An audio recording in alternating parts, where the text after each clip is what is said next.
Hello again, dear listener. You've arrived at the perfect time for a story from the past, told gently and slowly as night wraps itself around us. Whether you're easing into sleep or simply seeking a soft pause from the day, I'm grateful to be part of your routine. Let me know where you're listening from. Are you watching the sunrise, or is the moon hanging outside your window as it is mine? If these calm historical narratives bring you peace, I invite you to subscribe and come along for many more. But here's what makes this story absolutely incredible.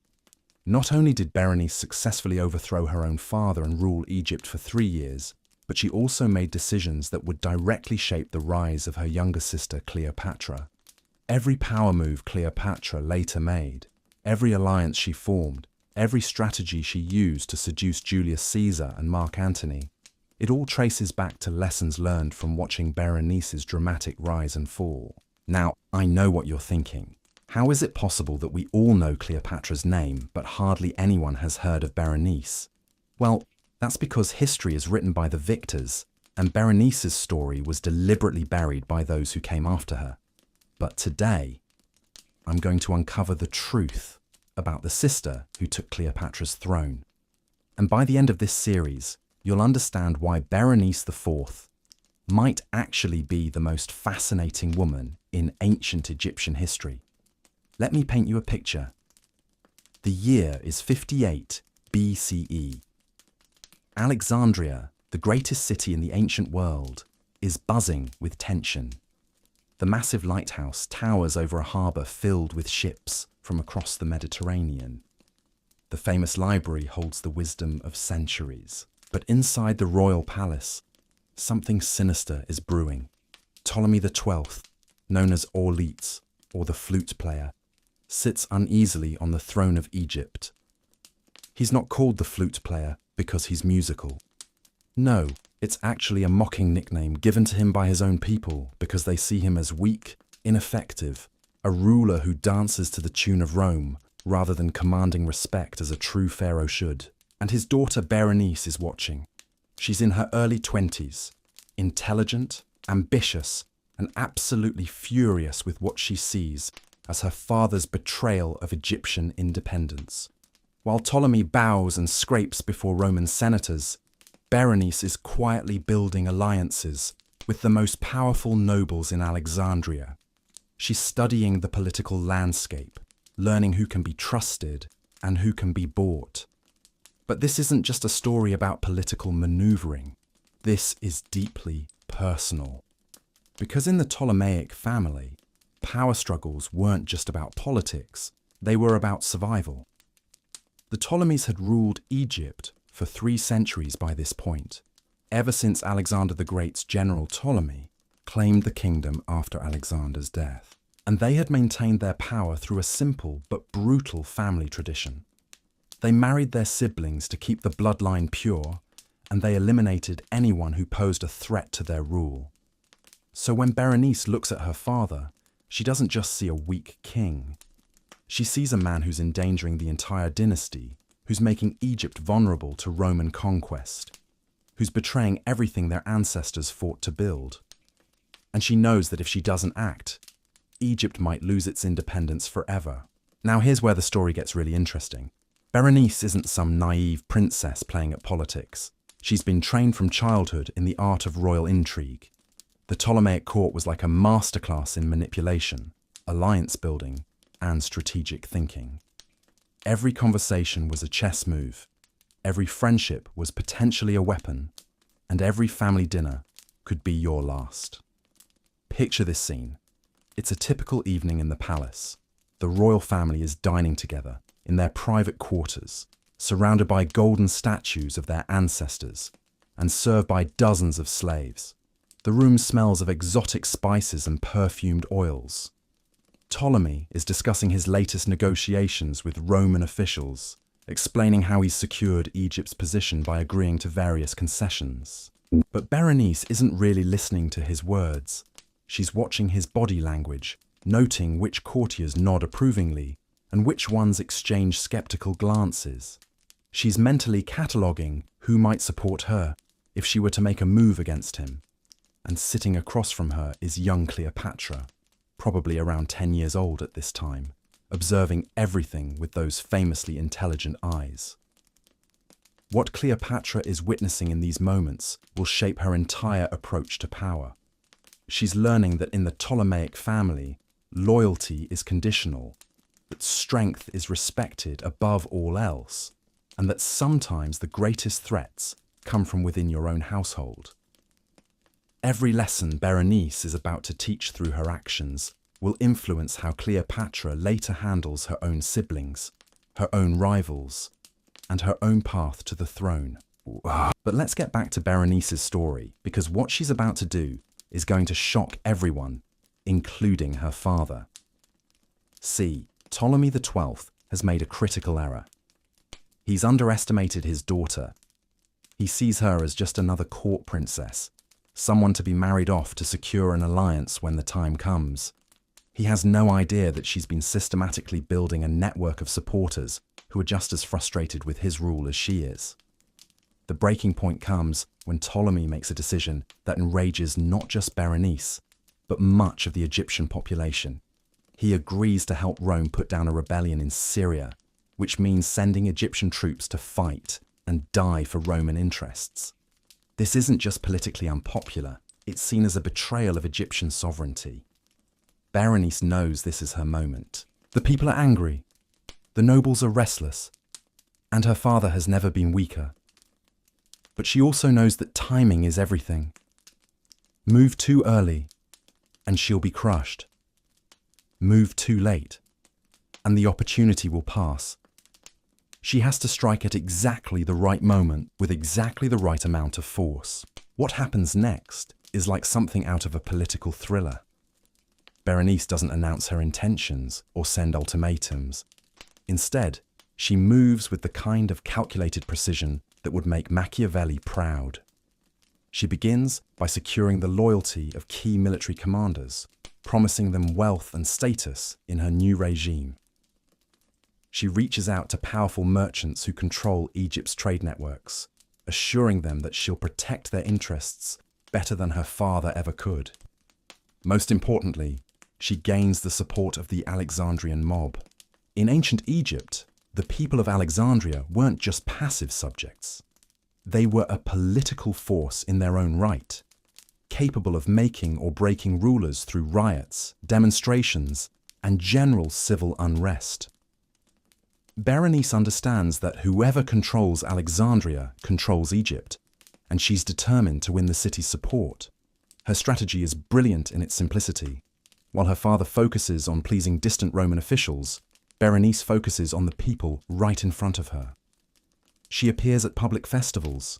She makes generous donations to popular causes. She positions herself as the true defender of Egyptian traditions against foreign influence. And it works. By late 58 BCE, Berenice has built a coalition powerful enough to challenge the throne. But she knows that the actual coup will require perfect execution. One mistake, one moment of hesitation, and she'll end up dead or exiled. The stakes couldn't be higher, because in the world of Ptolemaic politics, there are no second chances. The night she makes her move is probably one of the most tense moments in ancient Egyptian history. Imagine the palace in darkness, with only torches flickering in the corridors. Berenice's supporters are positioned throughout the building, ready to strike. The loyal guards have either been bought off or replaced. Everything depends on speed and surprise. When dawn breaks over Alexandria, Egypt has a new ruler. Ptolemy XII has fled the city, probably in the middle of the night, abandoning his throne to save his life. And sitting in his place, wearing the double crown of Upper and Lower Egypt, is his daughter Berenice IV. The coup is complete, but the real challenge is just beginning. Because taking power is one thing, keeping it is something else entirely. Berenice now faces the same problems that drove her to rebellion in the first place, plus a few new ones created by her dramatic rise to power. The first thing Berenice realizes as she sits on the throne of Egypt is that everyone is watching her. waiting for her to make a mistake. The Roman Senate is furious that their puppet king has been overthrown. The Egyptian nobles who supported her are expecting immediate rewards for their loyalty. The people of Alexandria want proof that she's truly different from her father. And somewhere out there, Ptolemy XII is probably planning his comeback. But here's what makes Berenice absolutely fascinating as a ruler. She doesn't panic. She doesn't try to please everyone at once. Instead, she does something that shows just how brilliant her political mind really is. She immediately begins consolidating her power by addressing the one issue that had made her father so unpopular in the first place: Egypt's relationship with Rome. Now you have to understand the impossible position Egypt was in during this period. Rome wasn't yet the empire we think of today, but it was already the dominant military power in the Mediterranean. They had conquered Greece, they controlled much of Asia Minor, and they were increasingly treating Egypt like a client state rather than an independent kingdom. Egyptian pharaohs were expected to pay tribute, provide grain shipments, and basically do whatever Rome demanded. Berenice's genius move is to play a much more subtle game than her father ever did. Instead of openly defying Rome, which would invite immediate military intervention, she begins quietly strengthening Egypt's position. She increases trade with kingdoms that Rome doesn't control. She builds up the Egyptian navy. Most importantly, she starts forming alliances with other rulers who are just as concerned about Roman expansion as she is. Picture this. Berenice is holding court in the great throne room of Alexandria. The walls are covered in hieroglyphics, telling the stories of her ancestors' victories. Golden statues of Egyptian gods look down from their pedestals, and seated before her are ambassadors from across the known world, all eager to discuss potential partnerships with this new, unpredictable pharaoh. She's meeting with representatives from Parthia, Rome's greatest rival in the east. She's negotiating with Celtic tribes from Gaul, who are resisting Roman conquest. She's even reaching out to rebellious governors in Roman territories, who might be willing to switch sides if the price is right. What Berenice is doing is essentially building an anti-Roman coalition, but she's doing it so carefully that Rome doesn't realize what's happening until it's too late to stop easily. And while all this international intrigue is happening, she's also proving herself as a domestic ruler. Remember, Egypt wasn't just politically important, it was economically vital to the entire Mediterranean world. The Nile River made Egypt the breadbasket of the ancient world. Egyptian grain fed Rome, Athens, and dozens of other major cities. Control Egypt's food supply, and you have leverage over everyone. Berenice understands this better than her father ever did. She begins implementing agricultural reforms that increase Egypt's grain production, while also ensuring that Egyptian farmers benefit from the increased wealth. She's not just growing more food to ship to Rome, she's growing more food to strengthen Egypt's position in international negotiations. But here's where the story takes a dramatic turn, because Berenice faces a problem that no amount of political skill can solve. As a woman ruling alone, she's vulnerable in ways that male pharaohs never had to worry about. In the ancient world, unmarried female rulers were seen as temporary figures, placeholders waiting for the right man to come along and claim real power. Berenice knows she needs a husband, but not just any husband. She needs someone who will strengthen her position without threatening her authority. She needs a man with enough prestige to legitimize her rule in the eyes of foreign powers, but not so much ambition that he'll try to sideline her. And she needs to find this perfect partner, while also running a kingdom and fending off potential threats from her exiled father. The search for Berenice's husband becomes one of the most interesting royal marriage negotiations in ancient history. We're talking about a process that involves multiple kingdoms, enormous dowries, complex treaty negotiations, and enough palace intrigue to fill a dozen novels. Every potential suitor has to be evaluated, not just as a person, but as a political alliance. Her first choice is actually brilliant from a strategic standpoint. She decides to marry Seleucus Kaibiosactes, a member of the Seleucid royal family. Now, the Seleucids had once controlled a massive empire stretching from Turkey to India, but by Berenice's time, their kingdom had been reduced to just a small portion of Syria. However, they still had legitimate claims to territories that Rome wanted, which makes them perfect allies for someone trying to build an anti-Roman coalition. The wedding ceremony is probably spectacular. Imagine the great temple of Alexandria decorated with flowers from across the known world. Egyptian priests performing ancient rituals, while foreign diplomats look on. Berenice wearing the traditional pharaonic regalia, but also incorporating symbols from her new husband's Syrian heritage. The whole event is designed to send a message. Egypt is no longer isolated, no longer dependent on Rome's goodwill. But then something happens that shows just how ruthless Berenice can be when necessary.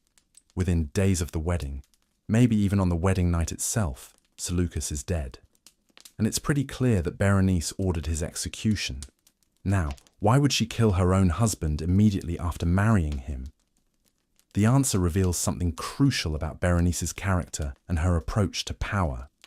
It turns out that Seleucus had been secretly negotiating with Roman officials, possibly planning to use his marriage to Berenice as a way to deliver Egypt back into Roman control. When Berenice discovers this betrayal, she doesn't hesitate. She eliminates the threat immediately and decisively. This moment is absolutely pivotal, not just for Berenice's story, but for understanding how the Ptolemaic family operated. Young Cleopatra, still watching and learning from her sister's example, sees that in their world, personal relationships are always secondary to political survival. Love, marriage, even family bonds can be sacrificed if they threaten the dynasty's power. Berenice's execution of Seleucus sends shockwaves throughout the ancient world. Roman officials realize they're dealing with someone far more dangerous than they initially thought. Foreign kings understand that Berenice isn't someone who can be manipulated or controlled. Even her own supporters see that their new pharaoh is willing to do whatever it takes to maintain Egypt's independence. But killing Seleucus also creates new problems. Berenice is once again a single ruler, which makes her politically vulnerable. She needs to find another husband, but now every potential suitor knows that marrying the pharaoh of Egypt might be a death sentence if you cross her. The pool of willing candidates has suddenly become much smaller. Her solution to this problem shows just how resourceful she can be. Instead of looking for another foreign prince who might have his own agenda, Berenice decides to marry Archelaus, a man with a fascinating background. He's technically a member of the Ptolemaic family, which gives him some legitimacy, but he's been living as a private citizen, which means he doesn't have independent power base that might threaten her authority. More importantly, Archelaus has spent years building relationships with various anti-Roman factions throughout the Eastern Mediterranean. He brings to the marriage exactly what Berenice needs: connections with potential allies, but no independent agenda that conflicts with her own goals. Their partnership seems to work perfectly. Together, they continue building the coalition that Berenice started as a single ruler. They're coordinating with Parthian forces in the east, supporting rebellions against Roman rule in various provinces, and generally making themselves into exactly the kind of threat that Rome can't ignore much longer. Meanwhile, back in Rome, Ptolemy XII is desperately trying to convince the Roman Senate to restore him to power.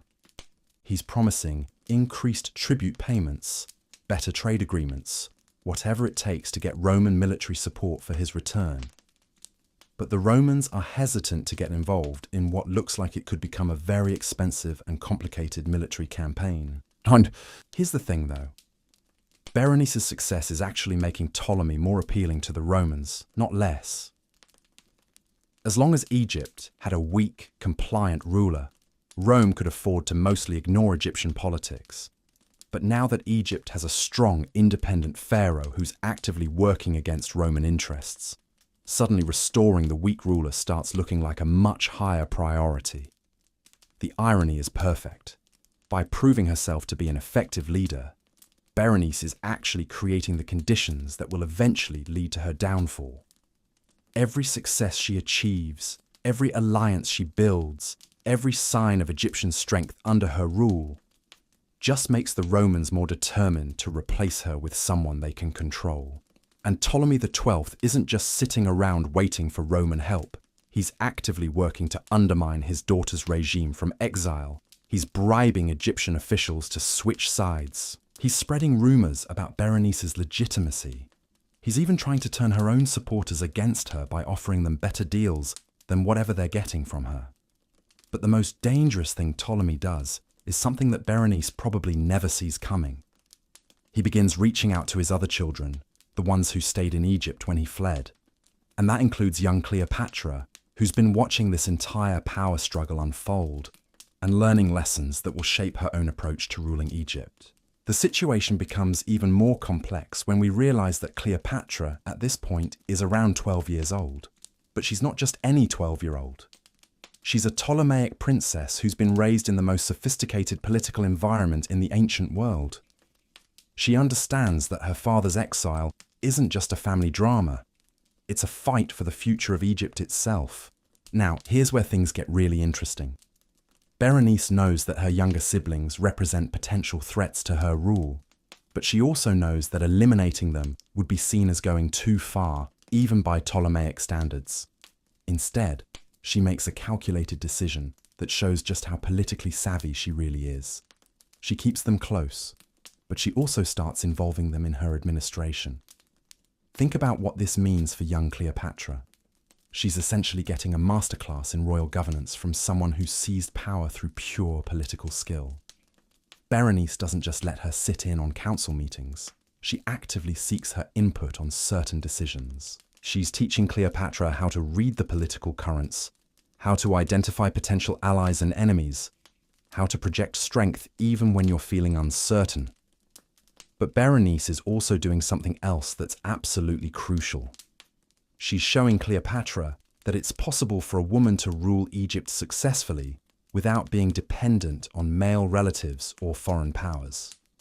Every day that Berenice remains on the throne is proof that the Ptolemaic women are just as capable of leadership as the men. However, there's a problem that Berenice can't solve through political maneuvering or military strategy. Time is running out. By 55 BCE, Roman patience with the Egyptian situation is wearing thin. The grain shipments that Rome depends on are becoming irregular as Berenice redirects more of Egypt's resources toward building up her own military and supporting her anti-Roman allies. Marcus Crassus, one of Rome's most powerful leaders, is starting to view the Egyptian situation as a personal opportunity.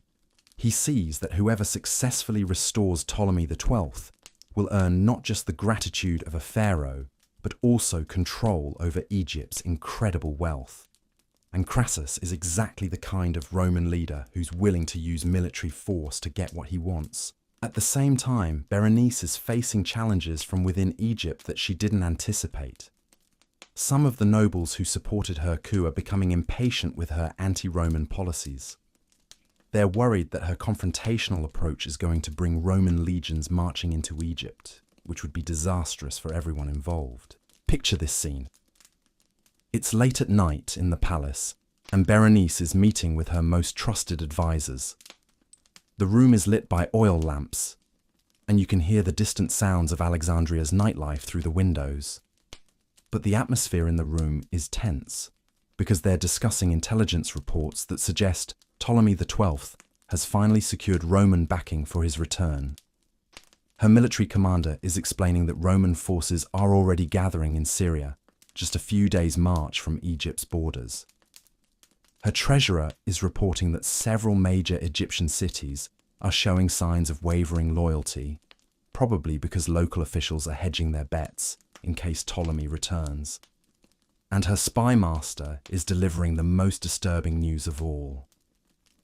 There are rumors of a plot within the palace itself, possibly involving some of Berenice's own relatives. But here's what makes Berenice truly remarkable. Instead of panicking or trying to flee, she doubles down. She knows that her only chance of survival is to make her position so strong that even the Romans will think twice about attacking her directly. So she begins implementing what might be the most audacious strategy in ancient Egyptian history. First, she dramatically increases Egypt's military spending. She's not just buying more weapons and hiring more soldiers, she's investing in new military technologies.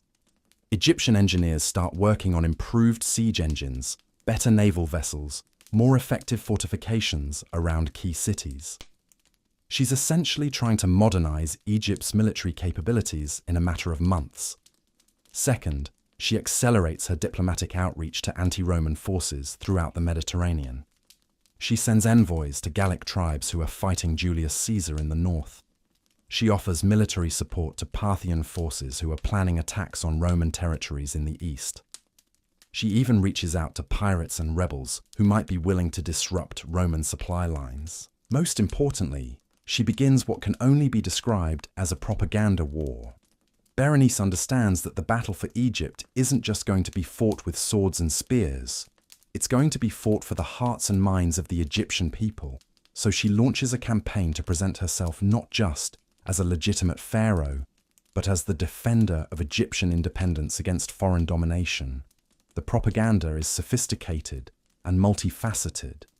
She commissions artists to create paintings and sculptures that show her in traditional pharaonic poses, but also emphasize her connection to the great queens of Egypt's past. She sponsors religious festivals that celebrate Egyptian gods and goddesses, subtly contrasting Egyptian spirituality with Roman materialism. She even starts appearing in public wearing traditional Egyptian clothing, rather than the Greek-influenced fashions that had become popular among the Ptolemaic elite. And it works. By early 55 BCE, Berenice has managed to generate genuine popular enthusiasm for her rule. The streets of Alexandria are filled with people chanting her name. Egyptian temples are offering prayers for her continued success. Even in the countryside, farmers and craftsmen are expressing support for the pharaoh who promises to protect Egypt from Roman exploitation. But while Berenice is building popular support, Ptolemy XII is making his final preparations for return. And he's not coming back alone. The Romans have agreed to provide him with military support, but they're also sending along a very clear message about what they expect in return. Egypt will become even more subordinate to Roman interests than it was before Berenice's coup. The force that Ptolemy assembles is impressive and terrifying. Roman legions form the core of his army, but he's also recruited mercenaries from across the Mediterranean. There are Germanic warriors who fight with massive two-handed swords. There are Gallic cavalry units known for their fearless charges. There are even some Numidian archers whose accuracy with their bows is legendary. More importantly, Ptolemy has secured the services of Aulus Gabinius, the Roman governor of Syria, who's bringing not just military expertise, but also siege equipment that Egypt has never seen before. We're talking about massive catapults that can hurl stones weighing hundreds of pounds, battering rams that can break through the strongest gates, and towers that allow attackers to fight from above city walls. When news of this approaching army reaches Alexandria, even Berenice's most loyal supporters start to waver. The odds against them are becoming almost impossible to ignore. They're not just facing Ptolemy's return, they're facing the full might of Roman military power, and everyone knows what happens to cities that resist Rome too stubbornly. But here's where we see Berenice's true character. Faced with overwhelming odds, she doesn't consider surrender or negotiation. Instead, she makes a decision that will echo through history and directly influence how her sister Cleopatra approaches similar challenges decades later. She decides to fight. Her reasoning is both practical and philosophical. Practically, she knows that surrendering to her father means certain death, not just for herself, but probably for her husband Archelaus and many of her supporters. Philosophically, she believes that Egypt's independence is worth fighting for, even if the chances of success are slim. So Berenice begins preparing Alexandria for siege. She orders the city's walls to be reinforced and expanded. She has weapons distributed to civilian volunteers who want to help defend their city. She moves Egypt's treasury and royal regalia to secure locations where they can't be captured easily. Most importantly, she starts planning for a defense strategy that will make taking Alexandria as costly as possible for the attacking forces. The preparations are massive and involve the entire population of the city. Imagine thousands of people working day and night to prepare for war. Blacksmiths are forging weapons and armor around the clock. Carpenters are building defensive structures and siege engines. Women and children are stockpiling food and medical supplies. Even the city's famous scholars and philosophers are contributing, using their knowledge to design better fortifications and more effective weapons. But Berenice isn't just preparing for a defensive battle. She's also planning offensive operations that might disrupt Ptolemy's advance before he can reach Alexandria. She sends her best cavalry units to harass the enemy's supply lines. She orders naval forces to attack any ships bringing reinforcements or supplies to her father's army. She even authorizes what we might today call guerrilla warfare tactics, with small Egyptian units striking at the enemy and then disappearing into the desert. The psychological warfare is just as intense as the military preparations. Berenice's agents spread stories about the terrible fate that awaits anyone who supports Ptolemy's return. They emphasize that the Romans see Egypt as nothing more than a source of wealth to be exploited, and that restoring Ptolemy means the end of Egyptian independence forever. They also circulate tales about Berenice's supernatural protection by Egyptian gods, suggesting that attacking her is not just politically unwise, but spiritually dangerous. Meanwhile, inside the palace, the atmosphere is electric with tension and determination. Berenice is holding daily council meetings with her military commanders, her diplomatic advisors, and her intelligence chiefs. Every decision has life or death consequences, and everyone knows that they're making history with every choice they make. Young Cleopatra is still there, still watching, still learning. But now she's not just observing political maneuvering, she's seeing how a pharaoh prepares for war. She's learning about military strategy, about the psychology of leadership under pressure, about how to inspire loyalty when everything seems hopeless. These lessons will prove invaluable when she faces her own military challenges later in life. But perhaps most importantly, Cleopatra is seeing how Berenice handles the possibility of defeat. Her older sister isn't just fighting for power or personal survival. She's fighting for an idea. She's fighting for the principle that Egypt should be ruled by Egyptians, not by Roman puppets. She's fighting for the belief that the Ptolemaic dynasty has a responsibility to protect Egyptian independence, even at the cost of their own lives. This philosophical approach to leadership will become one of Cleopatra's most distinctive characteristics. When she later faces Julius Caesar and Mark Antony, she won't just be negotiating as someone who wants to keep her throne. She'll be negotiating as someone who believes that Egypt's greatness depends on maintaining its unique identity and independence, even within the Roman sphere of influence. As Ptolemy's army gets closer to Alexandria, the reports become more detailed and more frightening. The scouts describe a force that's not just large, but incredibly well organized and well equipped. These aren't just soldiers, they're professional warriors who've conquered cities across the Mediterranean. They know how to conduct sieges, how to break enemy morale, how to turn civilian populations against their own rulers. But the most disturbing intelligence concerns Ptolemy himself.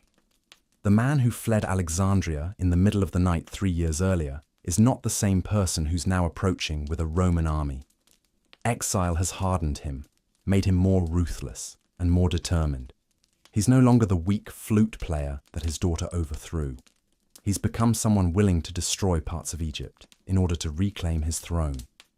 The reports suggest that Ptolemy has already made deals with various Egyptian cities, promising rewards to those who submit immediately and threatening terrible punishment for those who resist.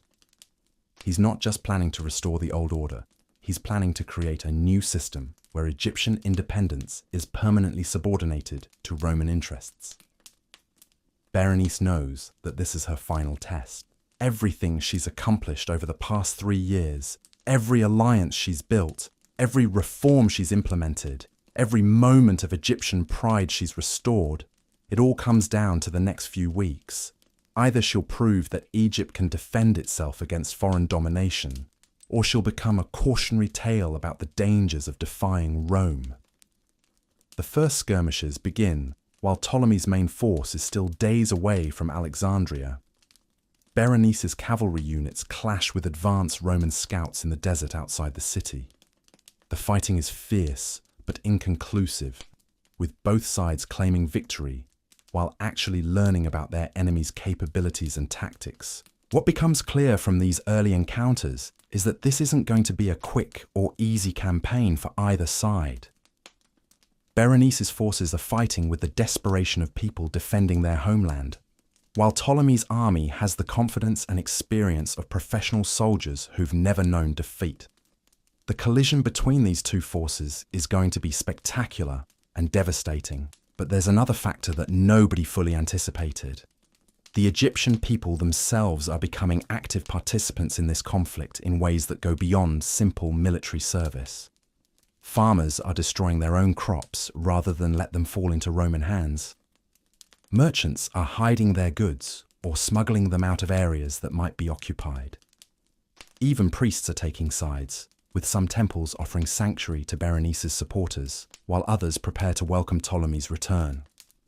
This popular involvement transforms what might have been a simple dynastic struggle into something much larger and more significant. It becomes a war about Egyptian identity, about the relationship between Egypt and Rome, about the future direction of one of the ancient world's greatest civilizations.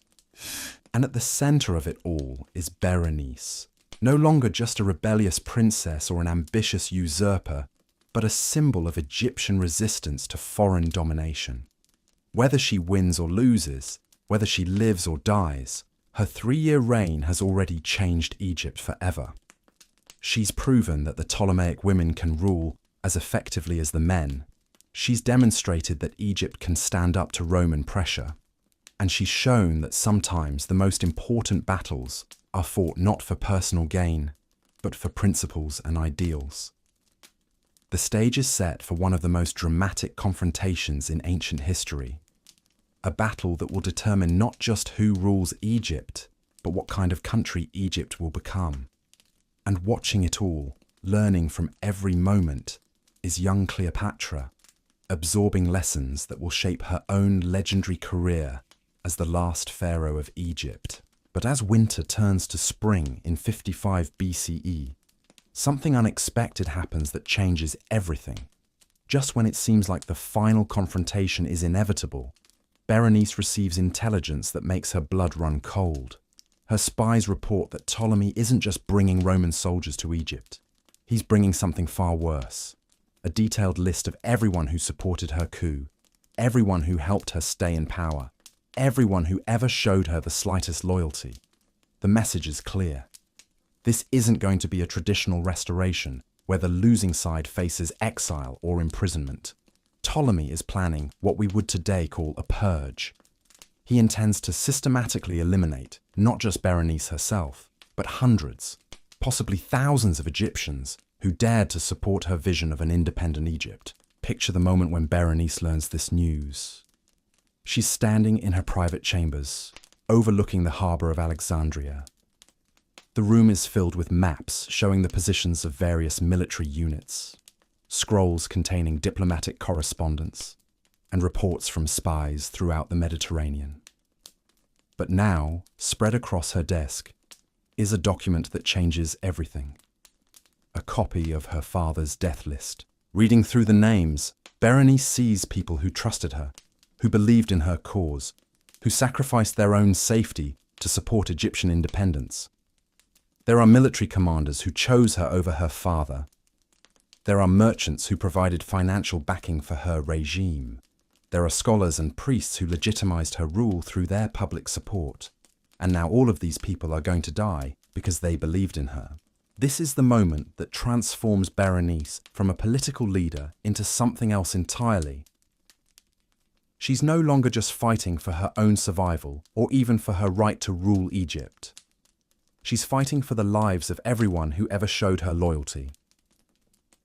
The personal stakes have become unbearable, but they've also clarified her purpose in a way that makes her more dangerous than ever before.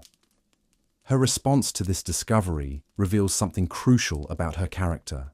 Instead of trying to negotiate some kind of deal that might save her own life, instead of abandoning her supporters to save herself, Berenice makes a decision that will echo through the rest of Egyptian history. She decides that if Ptolemy wants to destroy everyone who supported Egyptian independence, then he's going to have to pay the highest possible price for that destruction. What she does next is absolutely brilliant from a military standpoint, but also heartbreaking from a human perspective. Berenice begins implementing a strategy that essentially turns all of Egypt into a battlefield. She's not just going to defend Alexandria and hope for the best. She's going to make every mile of Egyptian territory that Ptolemy wants to reclaim cost him dearly in blood and resources. Her orders go out to military commanders throughout Egypt, and they're unlike anything the ancient world has ever seen from a Ptolemaic ruler. She's authorizing a total war approach that puts Egyptian independence above everything else, including the preservation of Egypt's cities, monuments, and even population centers. The plan is devastatingly simple. As Ptolemy's forces advance into Egypt, they'll find nothing useful waiting for them. Wells will be poisoned or filled with sand. Granaries will be emptied or burned. Roads will be destroyed to slow their advance. Bridges will be collapsed to force them into vulnerable river crossings. Every resource that might help the invading army will be eliminated before they can use it. But Berenice goes even further than that. She begins relocating Egypt's portable wealth to secure locations where Ptolemy can't easily access it. The royal treasury is divided into dozens of smaller caches hidden throughout Egypt. Precious artifacts from temples are moved to remote desert locations to prevent them from being captured. Even the palace's collection of rare books and scrolls is dispersed. Most importantly, she starts evacuating the civilian population from areas that are likely to see heavy fighting. This isn't just about protecting innocent people, although that's certainly part of her motivation. It's also about denying Ptolemy the legitimacy that comes from ruling over actual subjects. If he wants to be pharaoh of Egypt, he's going to have to rule over empty cities and abandoned villages. The logistics of this operation are staggering. We're talking about moving hundreds of thousands of people, along with their livestock, their belongings, and their most precious possessions.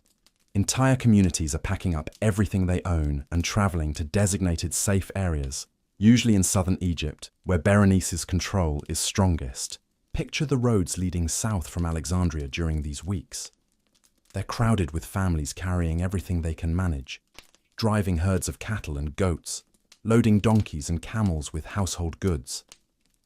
Children are crying because they don't understand why they have to leave their homes. Elderly people are struggling to keep up with the pace of the evacuation. But everyone is moving with a sense of purpose, because they believe they're participating in something larger than themselves. At the same time, Berenice is conducting what might be the most sophisticated intelligence operation in ancient Egyptian history. She's not just gathering information about Ptolemy's military plans. She's actively working to disrupt his operations through espionage, sabotage, and psychological warfare. Her agents are infiltrating Ptolemy's army, spreading rumors designed to undermine morale and create suspicion between Roman and Egyptian units. They're bribing supply contractors to deliver defective equipment or contaminated food. They're even conducting targeted assassinations against key officers who might be particularly effective at organizing the invasion. The psychological warfare is particularly sophisticated. Berenice's propagandists are circulating stories throughout Egypt about the terrible things that happened to other countries that submitted to Roman rule. They're describing how Roman governors tax their subjects into poverty, how Roman soldiers abuse local populations, how Roman merchants destroy traditional ways of life. but they're also spreading more subtle messages designed to appeal to Egyptian pride and religious beliefs. They're reminding people of the great pharaohs of Egypt's past, rulers who built the pyramids and conquered vast territories and made Egypt the envy of the ancient world. They're asking whether Egyptians really want to become subjects of foreign masters, whether the land of the pharaohs should bow down to Roman politicians. The religious dimension of this propaganda campaign is particularly important because it taps into something that goes deeper than politics or economics. For thousands of years, Egyptians have believed that their pharaoh is not just a political ruler but a divine figure, someone chosen by the gods to protect Egypt and its people. By positioning herself as the defender of Egyptian religious traditions against foreign influence, Berenice is claiming a legitimacy that goes beyond military power or political maneuvering, and it's working. Throughout Egypt, people are responding to Berenice's call with an enthusiasm that surprises even her own supporters. Temples are holding special ceremonies praying for her success. Farmers are volunteering to serve in her army even though it means abandoning their crops. Craftsmen are working without payment to produce weapons and equipment for the war effort. But perhaps most importantly, the evacuation is creating a sense of shared sacrifice that unites Egyptians across social and economic lines. Rich merchants and poor farmers are facing the same hardships, making the same sacrifices, sharing the same hopes and fears. The traditional divisions that have always characterized Egyptian society are breaking down as people focus on their common identity as Egyptians resisting foreign domination. Meanwhile, Ptolemy's advance into Egypt is proving more difficult than anyone anticipated. His Roman advisors had expected to march triumphantly through welcoming cities, accepting the surrender of Egyptian officials who were eager to be on the winning side. Instead, they're encountering a landscape that seems designed to frustrate and exhaust them. Every day brings new challenges that slow their progress and drain their resources. Water sources that their maps show as reliable turn out to be poisoned or dry. Roads that should be easy to travel have been rendered impassable by carefully placed obstacles. Local guides who claim to know the best routes through the desert lead them into dead ends or ambushes. The Roman soldiers, who are used to conquering enemies through straightforward military campaigns, find themselves fighting a war unlike anything they've experienced before. There are no pitched battles where their superior training and equipment can decide the outcome quickly.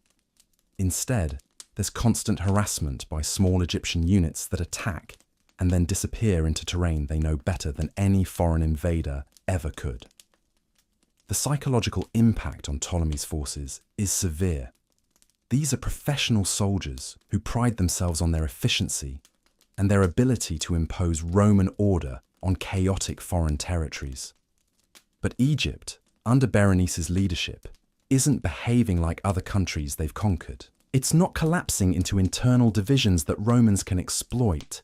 It's not producing local collaborators eager to betray their own people for Roman gold. Instead, Egypt is presenting a unified front of resistance that makes every mile of advance feel like a victory that's been bought at too high a price. Roman, who seem to know exactly when and where they'll be most vulnerable, are getting sick from contaminated water. Supply convoys are being attacked by fighters' equipment is breaking down because of sand, heat, and the constant stress of operating casualties are mounting, not from major battles but from constant attrition. Soldiers in hostile territory. But the most demoralizing aspect of the campaign for Ptolemy's forces is the realization that they're not liberating Egyptian cities from a tyrannical usurper. They're conquering a country whose people genuinely support their current ruler. When Roman soldiers finally reach Egyptian towns and villages, they don't find populations celebrating their arrival. They find empty buildings, abandoned streets, and an eerie silence that suggests the people chose to leave rather than welcome Ptolemy's return. For Ptolemy himself, this resistance represents something more than a military challenge.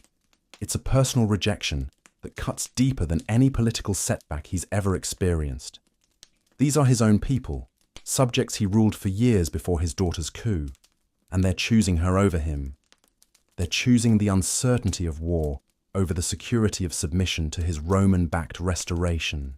The emotional impact of this rejection begins to affect Ptolemy's decision-making in ways that his Roman advisors find increasingly problematic. Instead of focusing on efficient military objectives, he starts making choices based on anger and wounded pride. He orders harsh reprisals against captured Egyptian soldiers. He authorizes the destruction of monuments and temples associated with Berenice's reign. He even begins executing Egyptian prisoners as a way of sending a message about the price of continued resistance. These brutal tactics backfire spectacularly. Instead of intimidating Egyptians into submission, they reinforce Berenice's message that Roman rule means the end of Egyptian civilization as they know it. Every atrocity committed by Ptolemy's forces becomes a recruiting tool for Berenice's cause, proof that she was right to resist her father's return. The Roman commanders start to realize that they've gotten involved in something far more complex than a simple dynastic dispute. What they thought would be a quick restoration of a client king is turning into a grinding war of attrition that could drag on for years. The costs are mounting, both in terms of military casualties and financial resources, while the benefits of controlling Egypt are becoming increasingly uncertain. Some of the Roman officers begin privately questioning whether Ptolemy is worth the investment they're making in his restoration. A pharaoh who needs foreign armies to control his own people is going to be weak and unreliable even if he does regain his throne. And a pharaoh who rules over a devastated and resentful population won't be able to provide the economic benefits that made Egypt attractive to Rome in the first place. But by this point, Roman pride is involved in a way that makes withdrawal politically impossible.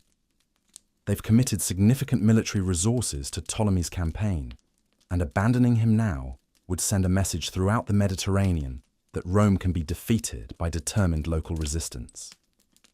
Other client kings might start getting ideas about independence. Other subject peoples might begin to wonder whether Roman power is as overwhelming as it appears. So the campaign continues, becoming increasingly brutal and destructive as both sides realize that compromise is no longer possible. Ptolemy can't afford to negotiate with Berenice because that would legitimize her rebellion and encourage future challenges to his authority. Berenice can't afford to surrender because she knows that would mean death, not just for herself, but for everyone who supported her. As spring progresses into summer, the war reaches Egyptian territories that are closer to Alexandria, areas where Berenice's support is strongest and most organized. The fighting becomes more intense as both sides commit their best troops and resources to battles that everyone understands will determine the outcome of the entire conflict. But something else is happening that neither side fully anticipated. The war is creating its own momentum, generating hatreds and loyalties that go beyond the original political dispute between Berenice and her father. Egyptian soldiers who've watched their comrades die fighting Roman legions develop a permanent hostility toward foreign rule that will outlast this particular conflict.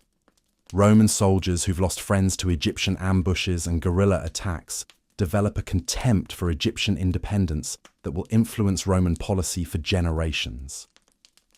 Young Cleopatra, still in Alexandria, but now directly exposed to the realities of war, is absorbing lessons about power that go far beyond anything she learned during the peaceful years of Berenice's reign. She's seeing how political disputes can escalate into total warfare, how foreign intervention can transform domestic conflicts, how the decisions made by rulers affect the lives of ordinary people in ways that can't be undone. But she's also seeing something that will prove crucial for her own future career. She's learning that Egypt's relationship with Rome isn't just a matter of diplomatic negotiation or economic exchange. It's fundamentally a question of power, and power in the ancient world ultimately comes from the ability to use force effectively. All the cultural sophistication, all the economic wealth, all the diplomatic skill in the world won't protect Egypt if its rulers can't defend it militarily. This realization will shape every major decision Cleopatra makes as pharaoh. When she later allies herself with Julius Caesar and Mark Antony, she's not just seeking powerful protectors. She's trying to solve the fundamental problem that Berenice faced: how to maintain Egyptian independence in a world dominated by Roman military power. As the summer of 55 BCE progresses, both armies converge on the approaches to Alexandria, setting the stage for the climactic battles that will determine not just who rules Egypt, but what kind of country Egypt will become.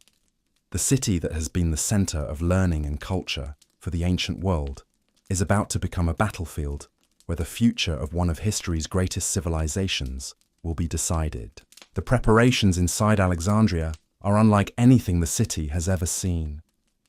Every street corner has been fortified. Every building has been prepared for use as a defensive position.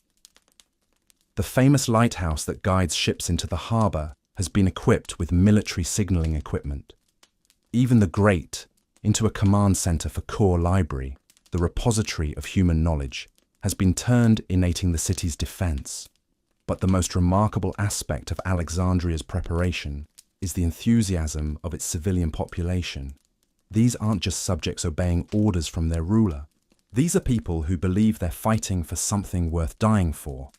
They're fighting for the idea that Egypt should be ruled by Egyptians, that the land of the pharaohs shouldn't become just another Roman province, that their children should inherit a country that's still recognizably Egyptian.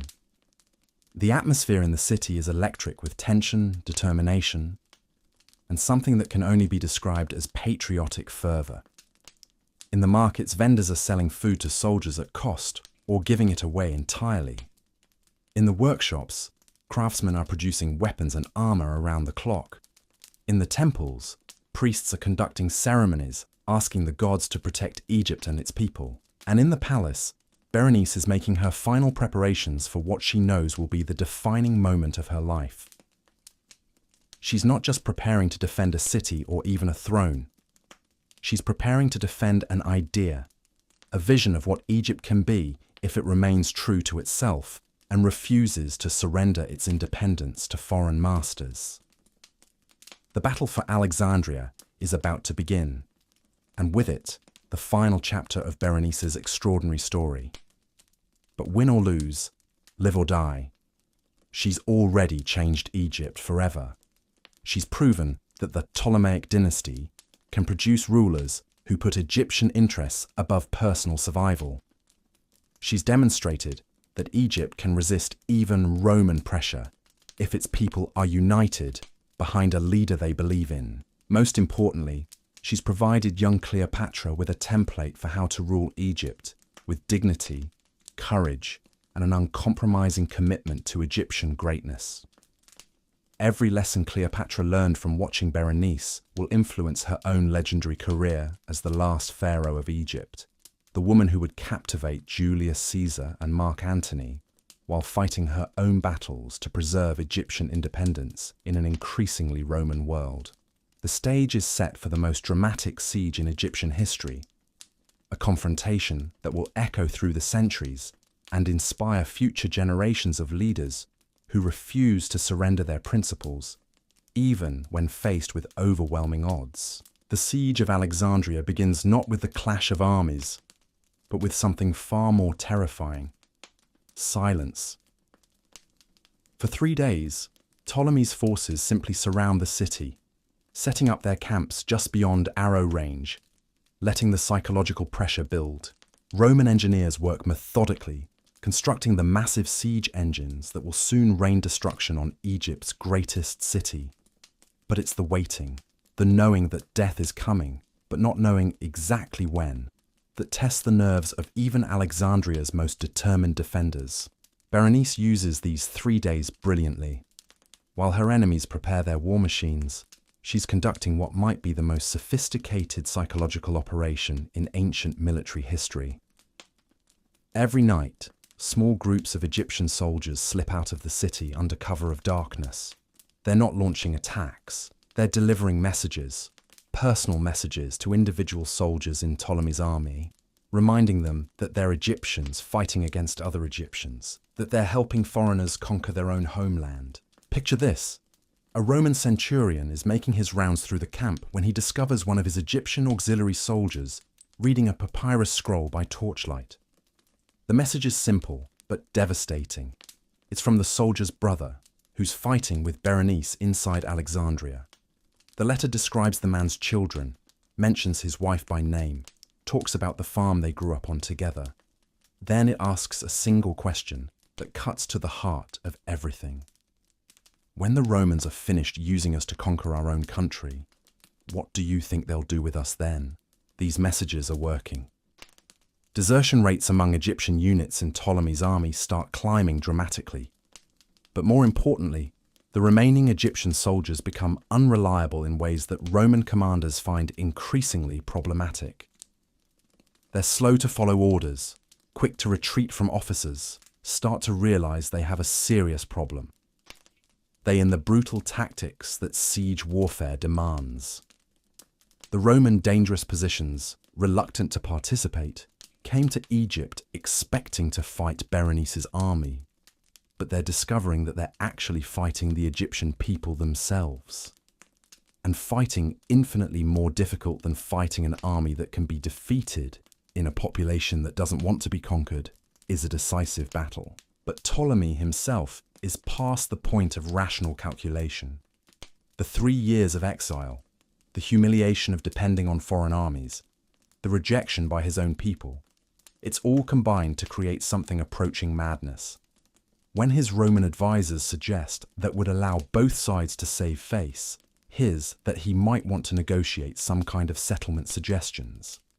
He's not interested in becoming responses so violent that they stop making such pharaoh again. He wants to prove that challenging his authority brings consequences so terrible that no one will ever dare to repeat Berenice's rebellion. He's planning to make an example of Alexandria that will be remembered for centuries, a demonstration of what happens to cities that resist Roman power. The siege engines are finally ready on the 4th day, and the bombardment begins at dawn. The sound is unlike anything Alexandria has ever heard. Massive stones hurled by catapults crash into buildings with impacts that can be felt throughout the city. The walls shake under the assault of battering rams operated by dozens of soldiers working in coordinated rhythm. Giant crossbows fire bolts the size of spears that can pierce through multiple defenders with a single shot. But Alexandria doesn't break easily.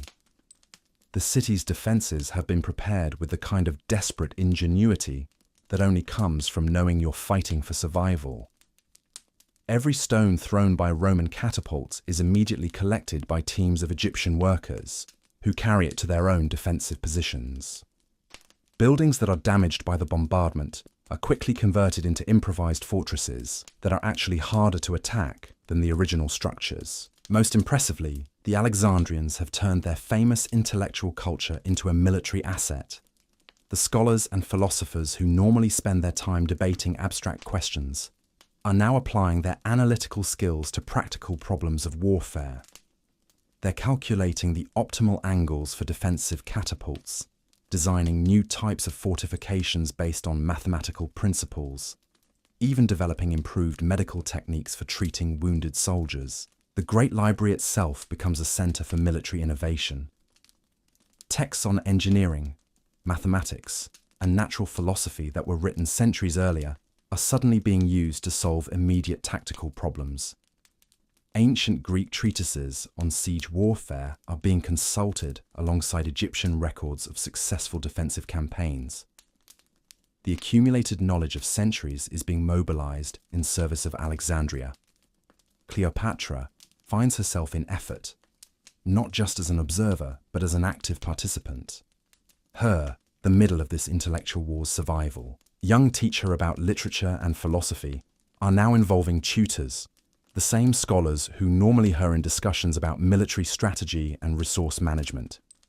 She's learning about logistics, about the psychology of leadership under pressure, about the practical challenges of maintaining civilian morale during a siege.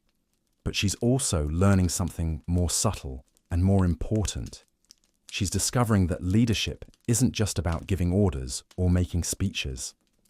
Real leadership, the kind that inspires people to risk their lives for a cause, comes from sharing the same dangers and hardships as the people you're asking this instinctively, instead, to follow you. Berenice understood the importance of staying safely in the palace while her soldiers fought and died on the walls. She was constantly moving throughout the city, appearing wherever the fighting is fiercest, sharing meals with common soldiers, personally tending to wounded defenders. She's not just the Queen of Egypt, she's become the living symbol of Egyptian resistance. Her presence on the front lines has an electric effect on Alexandria's defenders. Soldiers who might otherwise retreat in the face of overwhelming Roman attacks find themselves fighting with supernatural them, facing the same dangers they are. Citizens who might be tempted to seek courage when they see their pharaoh standing beside it volunteer for the most dangerous assignments because they want safety by fleeing the city, instead to prove themselves worthy of a ruler who's willing to die for Egypt. The psychological impact extends beyond Alexandria's walls. Reports of Berenice's courage spread throughout Ptolemy's army, creating exactly the kind of comparison that he least wants his soldiers to make. Here's a woman who's willing to risk everything for her principles, while their own king hides behind foreign bodyguards and lets Roman officers make the crucial decisions. The contrast is devastating for whatever remains of Ptolemy's legitimacy among Egyptian troops. As the siege progresses into its second week, the nature of the fighting begins to change in ways that surprise both sides. Instead of the methodical, professional warfare that Roman legions are famous for, the battle for Alexandria becomes something more desperate and personal. Egyptian defenders aren't just following military orders, they're defending their homes, their families, their entire way of life. Roman soldiers aren't just conquering another city, they're trying to destroy a civilization that refuses to submit. The brutality escalates accordingly. Roman forces begin using tactics that they normally reserve for rebellious barbarian tribes, not for fellow Mediterranean civilizations. They're targeting civilian areas with their siege engines, trying to break the city's morale by making life unbearable for non-combatants. They're poisoning water sources that supply residential districts. They're even launching diseased corpses over the walls using catapults, hoping to start epidemics that will force Alexandria to surrender. Alexandria's response is equally ruthless. Egyptian defenders begin targeting Roman supply lines with a systematic thoroughness that goes beyond normal military harassment. They're not just attacking convoys carrying food and weapons, they're destroying the roads themselves, making it almost impossible for Ptolemy's army to maintain the logistical support that siege warfare requires.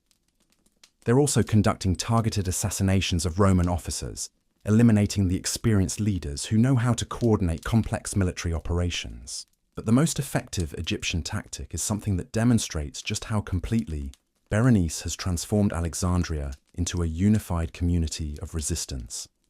The city begins producing its own supplies faster than the Romans can destroy them. Workshops that normally manufacture luxury goods for wealthy merchants are now producing weapons and armor. Bakeries that served the city's restaurants are now feeding the army. Even Alexandria's famous artists and entertainers contribute by creating propaganda that keeps civilian morale high despite the constant bombardment. The Romans find themselves fighting not just an army, but an entire society that's mobilized for war. Every civilian they encounter might be a spy, gathering intelligence about their movements. Every building they capture might be booby-trapped with devices designed to kill unwary occupiers. Every street they control during the day might be infiltrated by Egyptian fighters during the night. This kind of total warfare is exhausting for professional soldiers, who are used to clear distinctions between combatants and civilians, between military objectives and civilian infrastructure. Roman legions are trained to fight enemy armies and capture strategic positions, not to occupy hostile populations that refuse to accept defeat.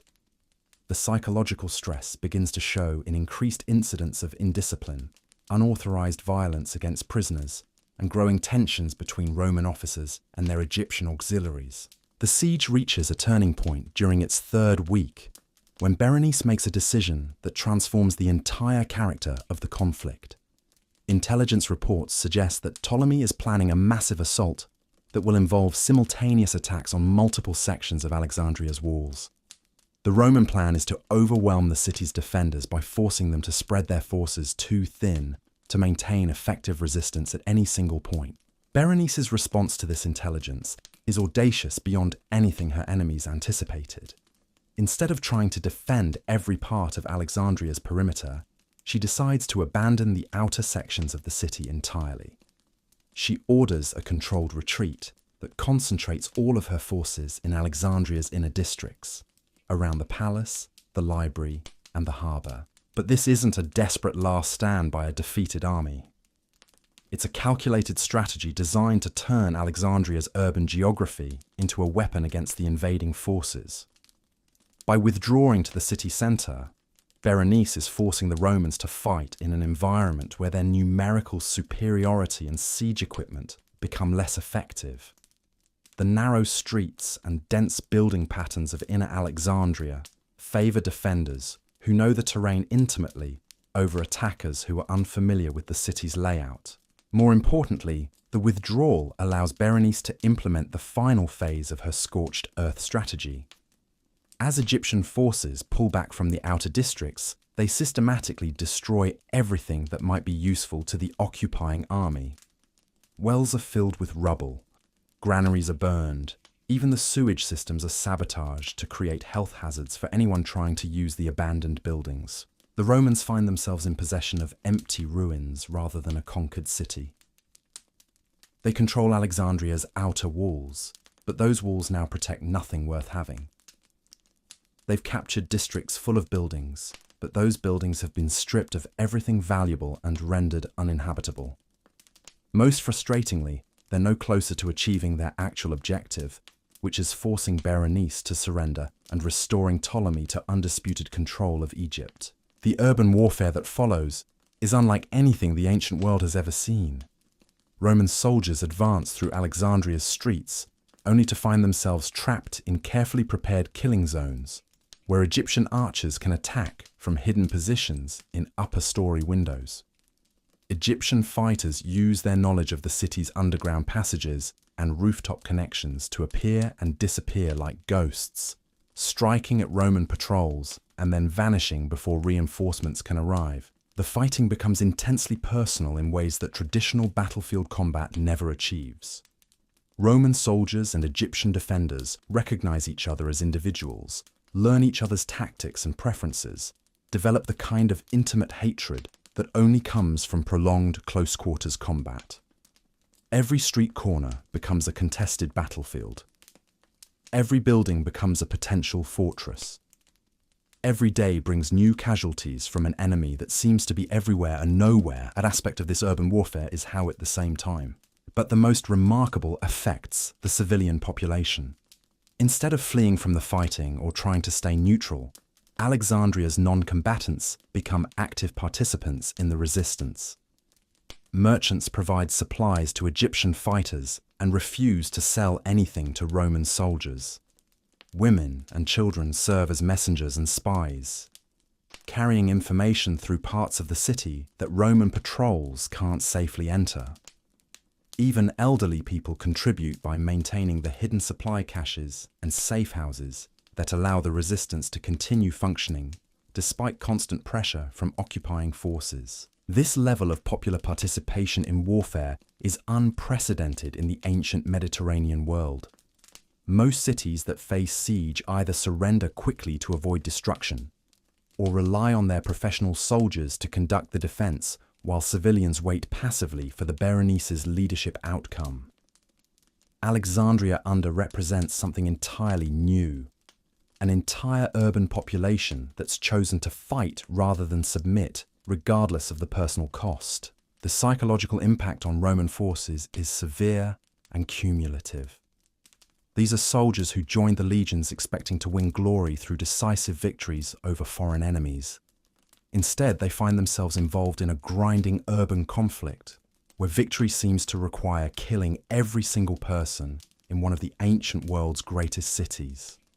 The moral weight of that realization begins to affect even the most hardened veterans. Letters that Roman soldiers send home during this period reveal the strain they're experiencing. They write about fighting an enemy that includes women and children, about occupying a city where every civilian might be a potential threat, about the difficulty of maintaining military discipline when the normal rules of warfare seem to have broken down entirely. Some letters express admiration for the courage of Alexandria's defenders, even while describing the frustration of fighting an enemy that refuses to accept defeat. But the most significant psychological factor is the growing realization among Roman troops that they're not liberating Egypt from a tyrant. They're destroying Egypt to restore a pharaoh that his own people reject. The propaganda value of Berenice's resistance is becoming impossible to ignore.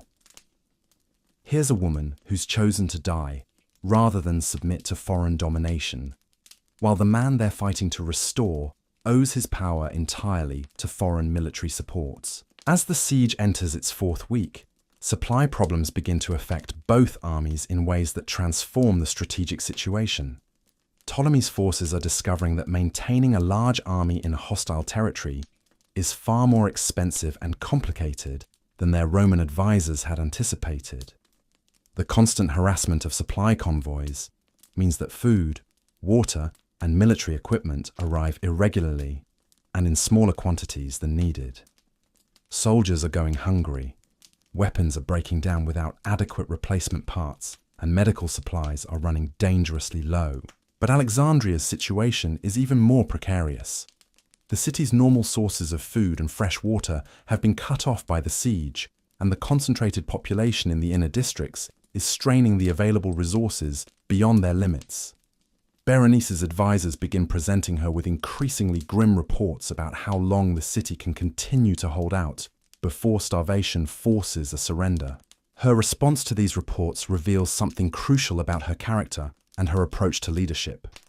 Instead of looking for ways to negotiate a route that might allow her to continue favorable surrender or seeking escape the fight from elsewhere, Berenice decides to share the city's remaining resources as equally as possible among all of Alexandria's defenders, regardless of their social status or military rank.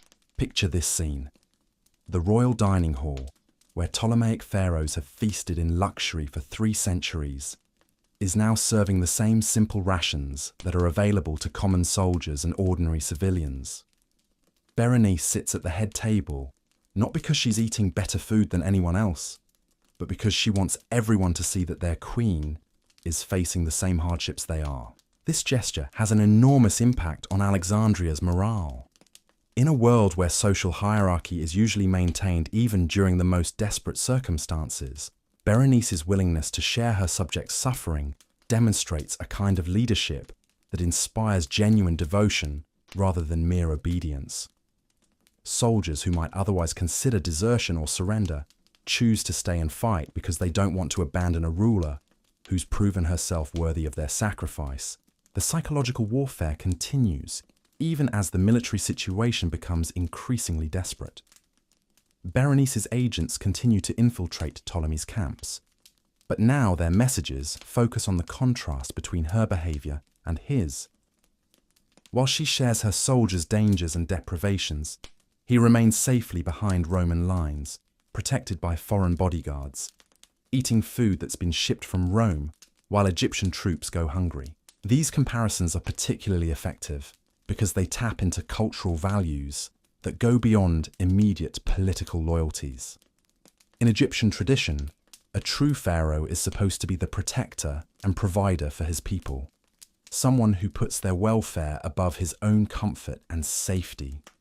By highlighting the ways that Berenice embodies these traditional values while Ptolemy violates them, her propaganda creates cognitive dissonance even among soldiers who started the campaign, believing in the legitimacy of his restoration. The defections from Ptolemy's army become a flood rather than a trickle. Entire units of Egyptian auxiliaries begin switching sides, bringing with them detailed intelligence about Roman battle plans and tactical capabilities. But more importantly, they bring first-hand testimony about the demoralization that's spreading through the besieging army. Roman soldiers are starting to question whether conquering Alexandria is worth the cost they're being asked to pay. Some Roman officers begin sending private messages to their political contacts in Rome, suggesting that the Egyptian campaign is becoming a quagmire that might damage Rome's reputation more than enhance it. The reports describe an enemy that can't be defeated through conventional military means, a population that prefers destruction to submission, a conflict that's consuming resources without producing the expected benefits. But Roman pride and political commitments make withdrawal impossible. Too much prestige has been invested in Ptolemy's restoration for Rome to abandon the project without achieving has become a test decisive results. The campaign of Roman military capability and failure in Egypt might encourage other client kings to challenge Roman authority throughout the Mediterranean. As winter approaches, both armies face the prospect of continuing the siege through months of cold weather that will make an already difficult situation nearly unbearable. Roman forces will have to maintain their positions around Alexandria while dealing with supply problems that become worse as storms make sea travel more dangerous. Egyptian defenders will have to survive in a city that's already running short of food and fuel, with no prospect of relief from outside sources. The approaching winter also creates a deadline that changes the strategic calculations for both sides. If the siege continues much longer, it will become a war of attrition that favors whichever side can better endure prolonged suffering. Berenice believes that Alexandria's defenders, fighting for their homes and their independence, will outlast foreign invaders who are fighting for someone else's political ambitions. Ptolemy and his Roman advisors believe that a besieged city will eventually succumb to hunger and disease, regardless of its inhabitants' motivation. But there's another factor that neither side fully anticipated. The siege of Alexandria has become the most important news story in the Mediterranean world. Reports about the conflict are reaching every major city, every royal court, every political gathering from Spain to Syria. The story of a woman who's chosen to fight Rome rather than submit to a puppet king is capturing imaginations and inspiring conversations about power, legitimacy, and resistance. In Athens, philosophers debate whether Berenice's rebellion represents a legitimate defense of political independence or a dangerous example of lawlessness that threatens social order. In Gaul, tribal leaders who are fighting their own wars against Roman expansion see Alexandria's resistance as proof that Rome can be defeated by determined local opposition. Even in Rome itself, some senators begin questioning whether the Egyptian campaign represents sound policy or expensive adventurism that diverts resources from more important objectives. The international attention creates pressure on both sides to achieve a decisive resolution rather than allowing the conflict to drag on indefinitely. Berenice knows that prolonged resistance will enhance her reputation as a defender of independence, but only if she can avoid a defeat so complete that it discourages future rebellions against Roman power. Ptolemy knows that a quick victory will restore his credibility as the effective client king, but a protracted siege that ends in Pyrrhic victory might leave him ruling over ruins rather than a functioning kingdom. As autumn progresses toward winter, both armies begin preparing for what everyone understands will be the final phase of the siege. The Romans start concentrating their remaining resources for one massive assault, designed to overwhelm Alexandria's defenses through sheer force. The Egyptians begin implementing last-ditch defensive measures that will either save their city or ensure that its destruction comes at the highest possible cost to the attackers. But there's something else happening that will prove more important than any military preparation. Young Cleopatra, now 13 years old and mature beyond her years because of everything she's witnessed, is having private conversations with her sister about the lessons that should be drawn from their struggle against Ptolemy and Rome. These conversations, conducted in the palace's private quarters, while the sounds of warfare echo through Alexandria's streets, represent one of the most significant educational experiences in ancient history. Berenice is passing on to Cleopatra not just tactical knowledge about military strategy and political maneuvering, but philosophical insights about leadership, power, and the responsibilities that come with ruling Egypt. The most important lesson concerns the relationship between personal survival and principles are circumstances where a ruler's first. Berenice explains to Cleopatra that their obligation isn't to preserve her own life or even her own power, but to uphold the values and interests that justify her authority.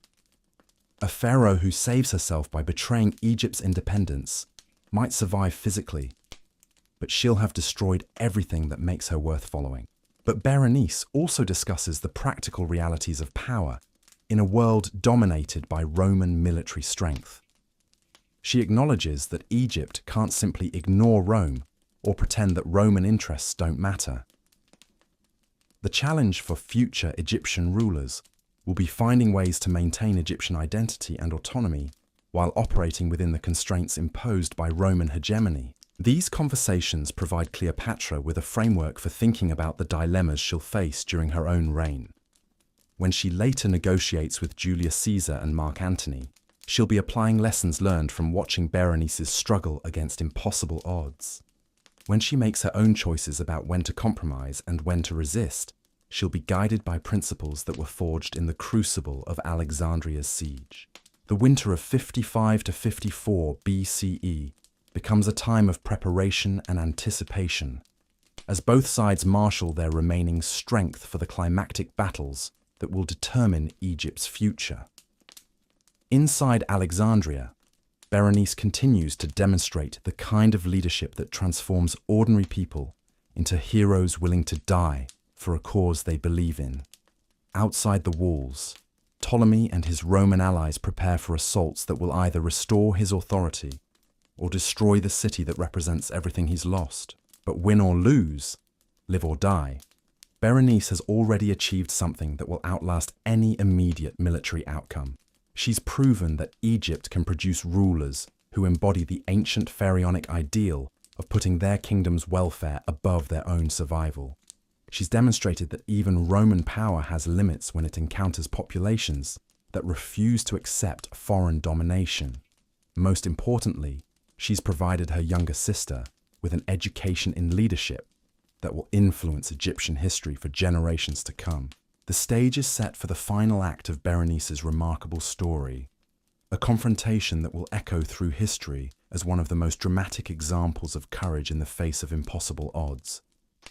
Whatever happens next, Alexandria's siege has already changed both Egypt and Rome in ways that will shape the ancient world's future development. The final assault begins at dawn on the winter solstice, the shortest day of the year. It's as if Ptolemy has chosen this moment deliberately, timing his ultimate attack for when darkness dominates light, when hope seems furthest away. The sound that wakes Alexandria is unlike anything the city has heard before. It's not just the familiar crash of catapults or the rhythmic pounding of battering rams.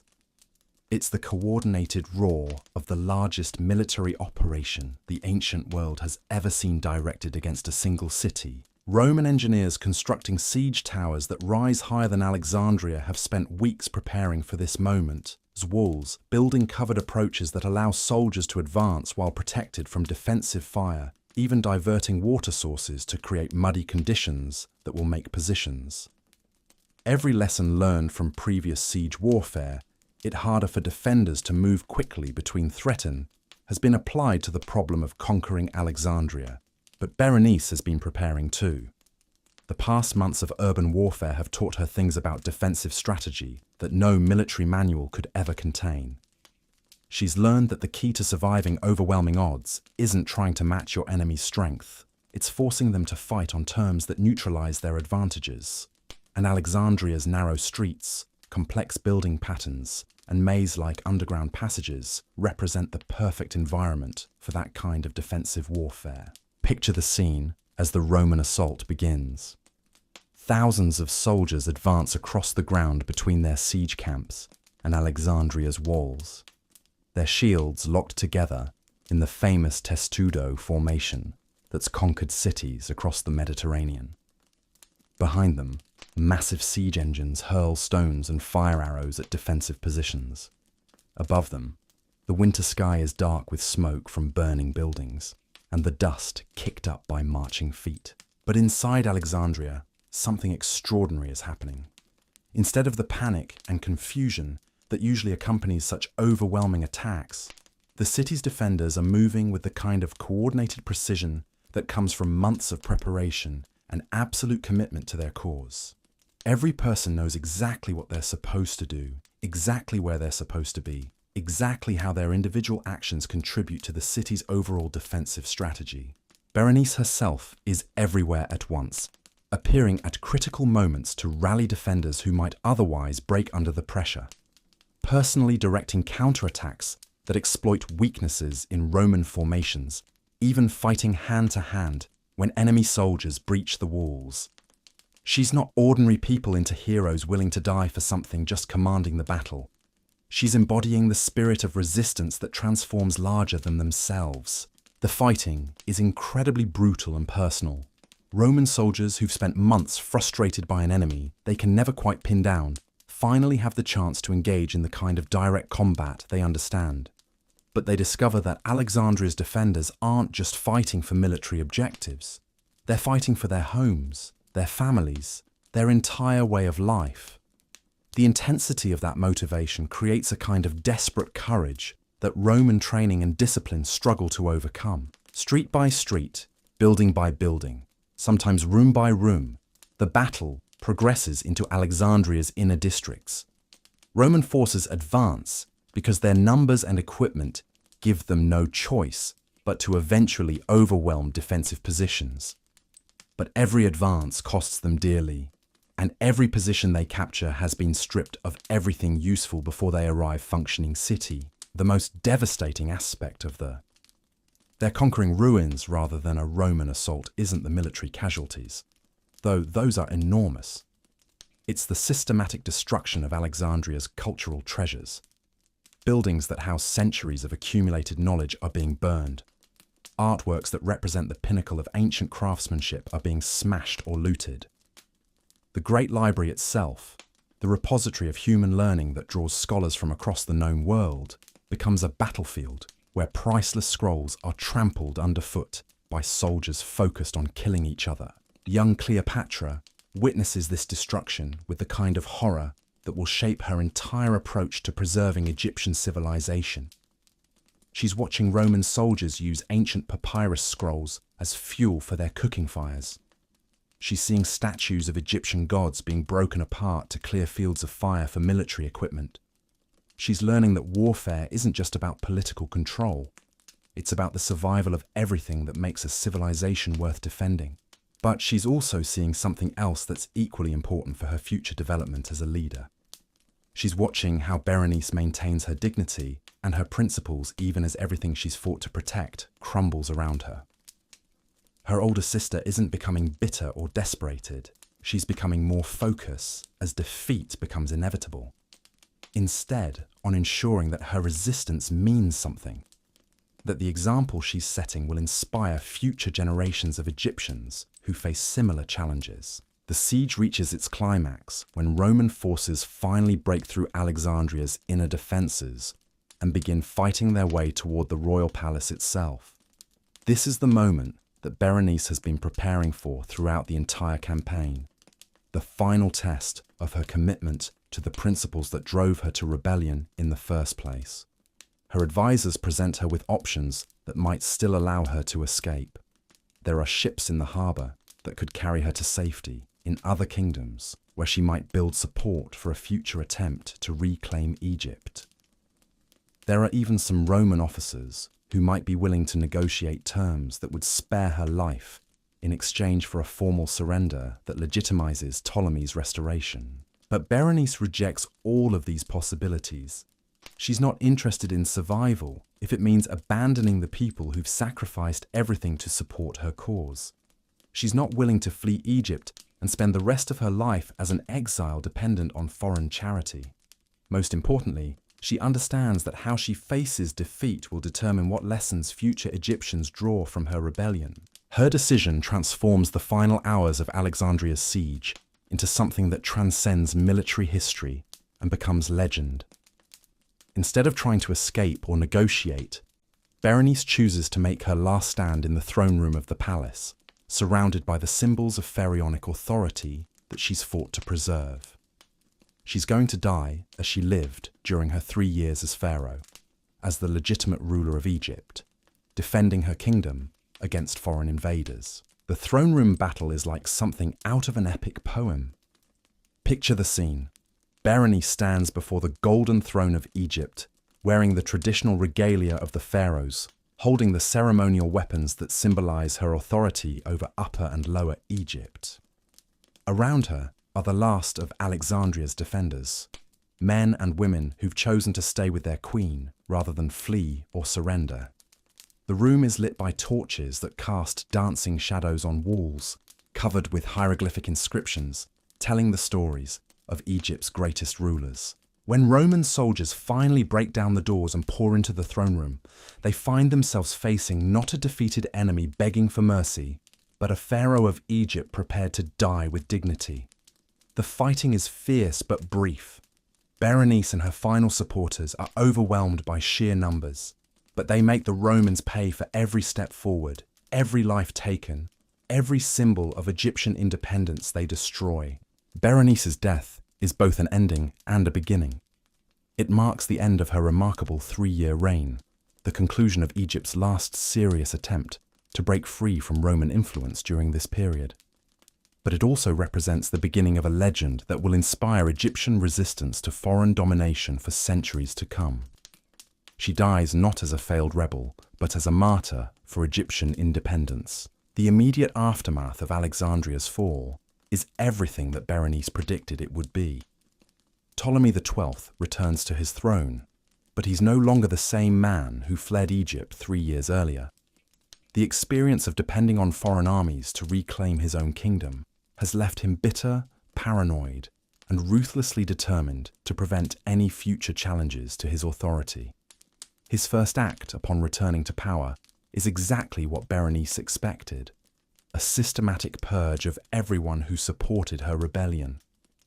The death lists that Roman spies had compiled during the siege become the blueprint for a reign of terror that eliminates not just active participants in the coup, but anyone who might have sympathized with Berenice's vision of Egyptian independence. Hundreds of prominent Egyptians are executed in the weeks following Alexandria's fall.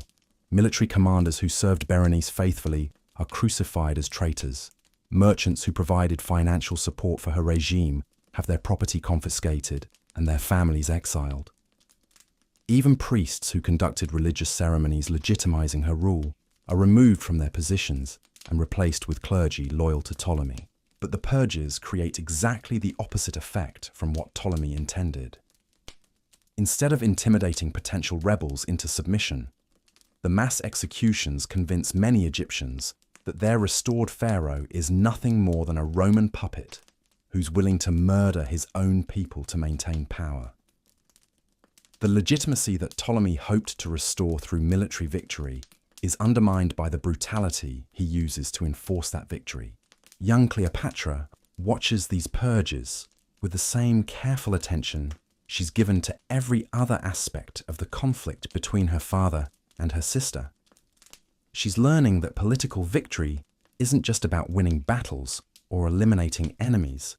It's about building the kind of legitimacy that makes people willing to follow you voluntarily rather than through fear alone. The lessons she draws from Berenice's fate will influence every major decision she makes during her own reign. When she later faces civil wars against her own siblings, she'll remember how Ptolemy's harsh treatment of defeated opponents created lasting resentment that undermined his authority. When she negotiates with Julius Caesar and Mark Antony, she'll apply strategies for maintaining Egyptian autonomy that were developed during Berenice's resistance to Roman pressure. Most importantly, she'll carry forward Berenice's vision of what Egyptian leadership should represent. A true pharaoh doesn't just exercise power, she embodies the values and aspirations that make Egypt worth defending. A legitimate ruler doesn't survive by betraying her people's interests. She earns loyalty by demonstrating that she's willing to sacrifice everything for their welfare. The international reaction to Berenice's defeat is complex and revealing. Roman officials celebrate the successful restoration of their client king, but privately, many of them are disturbed by how much the campaign cost and how little it actually accomplished. Egypt is back under Roman influence, but it's a devastated Egypt ruled by a pharaoh who's lost the respect of his own people. Other kingdoms that are struggling with Roman expansion draw their own lessons from Alexandria's siege. Some rulers conclude that resistance to Rome is futile and accelerate their own accommodation to Roman demands. But others see Berenice's example as proof that even overwhelming Roman power can be challenged successfully, at least for a time. The story of the pharaoh who chose death over submission becomes a rallying cry for independence movements throughout the Mediterranean. In Athens, the siege of Alexandria becomes the subject of philosophical debates about the nature of legitimate authority and the right of resistance to tyranny. Stoic philosophers argue that Berenice's willingness to die for her principles represents the highest form of moral courage. Aristotelian scholars analyze the political strategies she used and debate whether her rebellion was justified by Ptolemy's failures as a ruler. Even in Rome itself, the Egyptian campaign generates controversy that will influence future imperial policy. Some senators argue that the resources invested in restoring Ptolemy could have been better used for more directly profitable conquests. Others worry that the brutality required to maintain Roman client kings might eventually provoke coordinated resistance that could threaten Roman control over the entire Mediterranean. But the most significant long-term consequence of Berenice's rebellion is its impact on how Romans think about Egypt and Egyptian rulers. Before her coup, Roman officials tended to view Egypt as a wealthy but politically passive kingdom that could be managed through conventional diplomatic and economic pressure. After Alexandria's siege, they understand that Egypt is capable of producing leaders who will fight to the death rather than submit to foreign control. This realization will shape Roman policy toward Egypt for the rest of the Republic's existence. When Julius Caesar later encounters Cleopatra, he's dealing not just with an individual ruler, but with the heir to a tradition of resistance that Berenice established. When Mark Antony forms his alliance with Cleopatra, he's acknowledging that Egypt requires a different kind of relationship than other Roman client states. The rebuilding of Alexandria after the siege reveals the true extent of the damage that the conflict inflicted on Egyptian civilization. Entire districts of the city have to be reconstructed from scratch. The harbour facilities that made Alexandria the commercial centre of the Mediterranean need extensive repairs. Most tragically, significant portions of the Great Library's collection have been destroyed, representing an irreplaceable loss of human knowledge. Ptolemy approaches this reconstruction with the same brutal efficiency he applied to the political purges. Instead of trying to restore Alexandria's previous character as a centre of learning and culture, he focuses on rebuilding it as a fortress that can resist future rebellions. The new construction emphasizes military functionality over aesthetic beauty, control over creativity, intimidation over inspiration. The psychological impact of this approach is profound. Alexandria had been a city where people from across the ancient world came to study, trade, and participate in the intellectual life of the Mediterranean's most sophisticated urban centre. Under Ptolemy's restoration, it becomes a city where people come because they have to, not because they want to. The spontaneous creativity that made Alexandria great is replaced by the kind of rigid control that stifles innovation. But even Ptolemy's harsh measures can't completely eliminate the memory of what Berenice accomplished during her 3 years as pharaoh. Stories about her courage, her commitment to Egyptian independence, and her willingness to die rather than submit to foreign domination spread throughout Egypt, despite official attempts to suppress them. She becomes a folk hero, the subject of songs and stories that celebrate resistance to oppression. These underground narratives serve multiple purposes for Egyptians living under Ptolemy's restored regime. They provide a sense of pride in Egyptian capability that counters the humiliation of being ruled by a Roman puppet. They offer hope that future leaders might emerge who will continue Berenice's work of defending Egyptian independence. Most importantly, they preserve the memory of what Egyptian leadership can look like when it's guided by principle rather than mere survival. Cleopatra grows up surrounded by these stories, and they become part of her fundamental understanding of what it means to be a pharaoh of Egypt. She learns that true authority comes not from foreign backing or military force, but from embodying the values that make Egypt worth defending. She discovers that the most important battles aren't always the ones you win, but the ones that demonstrate what you're willing to sacrifice for your beliefs. The economic consequences of Berenice's rebellion and its suppression extend far beyond Egypt's borders. The disruption of grain shipments during the siege creates food shortages in cities throughout the Mediterranean that depend on Egyptian agriculture. The destruction of Alexandria's commercial facilities reduces trade volumes and increases prices for luxury goods that were previously available only through Egyptian merchants. But the most significant economic impact is psychological. The siege demonstrates that even Egypt, the most stable and productive kingdom in the ancient world, can be thrown into chaos by political conflicts. Merchants and investors throughout the Mediterranean begin factoring political risk into their calculations in ways they never had to before. The assumption that Roman client kings can maintain order indefinitely is shattered. This economic uncertainty creates opportunities for other regions to challenge Egypt's commercial dominance. Greek islands that had been overshadowed by Alexandria's port facilities start attracting more shipping. Syrian cities begin developing their own luxury craft industries to replace Egyptian imports. Even distant Britain starts exporting more grain to Rome to compensate for the unreliability of Egyptian supplies. Ptolemy attempts to restore Egypt's economic position through policies that emphasize short-term revenue generation over long-term development. He increases taxes to pay for the reconstruction of Alexandria and to compensate Rome for the costs of his military restoration. He grants monopoly privileges to merchants who can guarantee immediate profits rather than investing in the kind of infrastructure development that made Egypt prosperous in the first place. These policies succeed in generating the immediate cash flow that Ptolemy needs to maintain his position, but they undermine the foundations of Egyptian prosperity. Farmers who are taxed too heavily start reducing their crop production. Craftsmen who face unfair competition from monopoly privileges begin emigrating to other kingdoms. Even the scholarly community that made Alexandria famous starts dispersing as intellectual freedom gives way to political control. The contrast between Egypt under Berenice and Egypt under the restored Ptolemy becomes increasingly stark as years pass.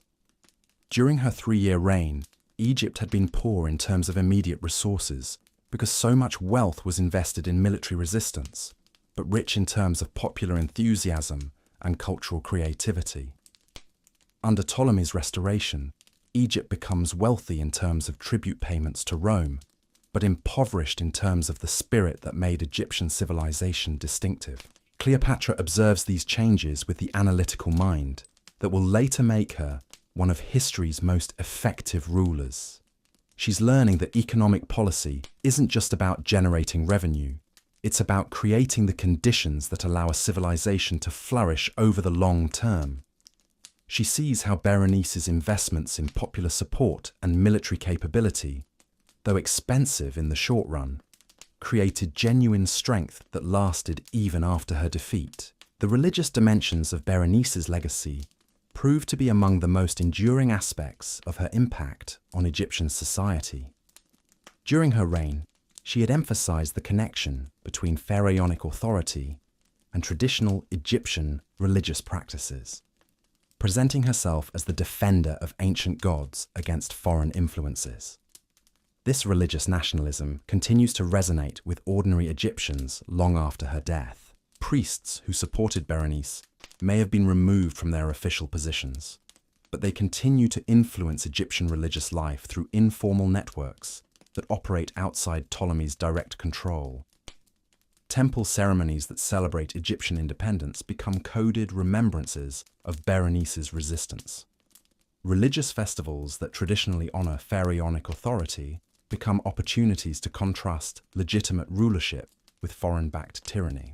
The underground religious movement that develops around Berenice's memory serves functions that go beyond simple political opposition to Ptolemy's regime. It provides Egyptians with a sense of cultural continuity that connects them to their pre-Roman past.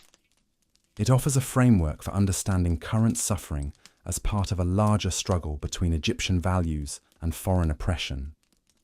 Most importantly, it keeps alive the hope that Egypt will someday produce another ruler who embodies the pharaonic ideal as completely as Berenice did.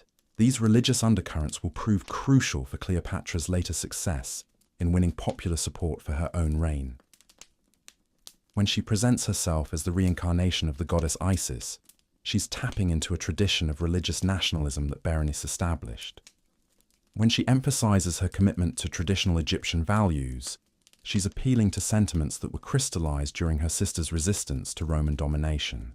The military lessons of Alexandria's siege influence warfare throughout the ancient world in ways that extend far beyond Egypt's borders. Roman commanders who participated in the campaign write detailed reports about urban warfare tactics that prove invaluable when Rome faces similar challenges in other territories.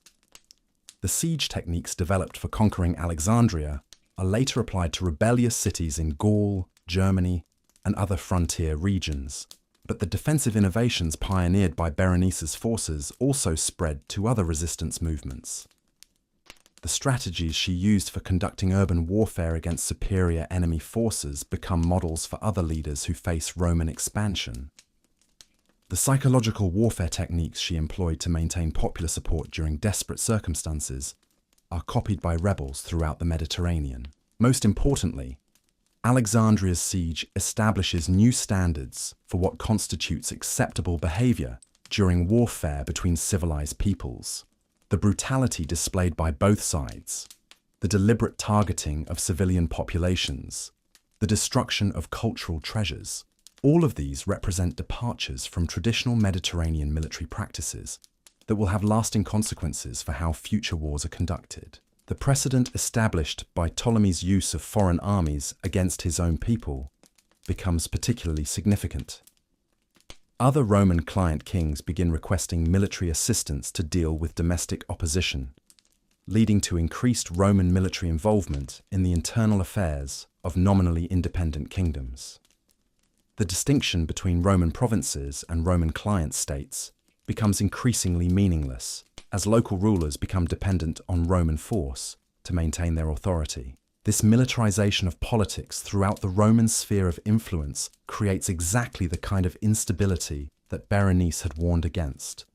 Kingdoms that had previously managed their internal conflicts through traditional political processes now resort to violence backed by Roman legions. The result is a cascade of civil wars and rebellions that ultimately contributes to the collapse of the Roman Republic itself. As Cleopatra matures from a teenager into a young woman, she carries with her the memory of everything she witnessed during Berenice's reign and its violent conclusion. But she doesn't carry these memories as psychological trauma or political bitterness. Instead, she transforms them into practical wisdom about leadership, strategy, and the complex relationship between Egypt and Rome. The most important lesson she draws from Berenice's experience is that Egyptian independence can't be maintained through direct military confrontation with Roman power. The siege of Alexandria proved that even the most determined resistance will eventually be overwhelmed if it relies solely on conventional warfare. But Cleopatra also learns that this doesn't mean Egypt has to accept complete subordination to Roman interests. Instead, she begins developing a more sophisticated understanding of how small kingdoms can maintain autonomy within the framework of larger imperial systems. She studies the strategies used by other rulers who have successfully balanced local independence with imperial accommodation. She analyzes the political dynamics within Rome itself, looking for opportunities to exploit Roman internal conflicts for Egyptian benefit.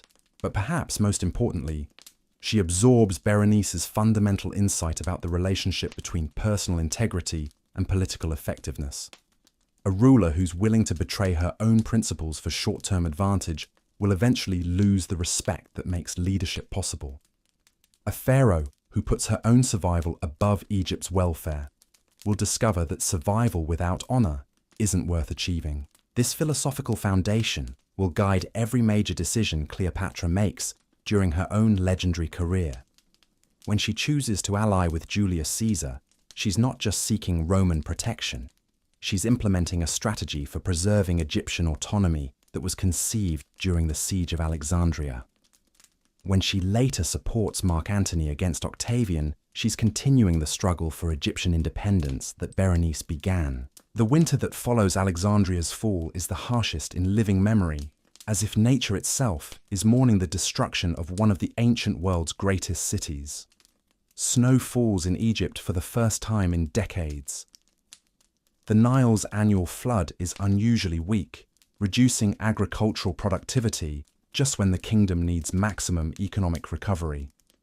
Even the weather seems to reflect the political and cultural damage that Ptolemy's restoration has inflicted on Egyptian civilization. But spring eventually comes, and with it, the beginning of a slow process of healing that will take decades to complete. New buildings rise from the ruins of Alexandria's devastated districts. Young scholars arrive to begin rebuilding the great library's collection. Merchants return to restore the commercial networks that made Egypt the economic center of the Mediterranean world. Yet something fundamental has changed in Egypt that can never be fully restored. The easy confidence that had characterized Egyptian civilization for 3 millennia has been replaced by a wariness about the future that reflects hard-earned knowledge about the costs of political conflict. The assumption that Egypt's wealth and strategic importance would always protect it from foreign domination has been shattered by the reality of Roman military power. This new realism will prove to be one of Berenice's most important legacies. She forced Egypt to confront the limitations of its traditional approaches to international relations and domestic governance. She demonstrated that survival in the Roman world requires strategies that go beyond ancient precedent and conventional wisdom. Most importantly, she proved that Egyptian civilization is worth defending, even at the ultimate cost. As Cleopatra prepares to assume her own role in Egyptian history, she carries forward not just the memory of Berenice's courage, but the practical lessons about leadership that were forged in the crucible of Alexandria's siege. She understands that being pharaoh means more than wearing the crown and sitting on the throne. It means embodying the values that make Egypt distinctive, defending the interests that make Egyptian independence meaningful, and inspiring the kind of loyalty that transforms subjects into citizens willing to sacrifice for their country.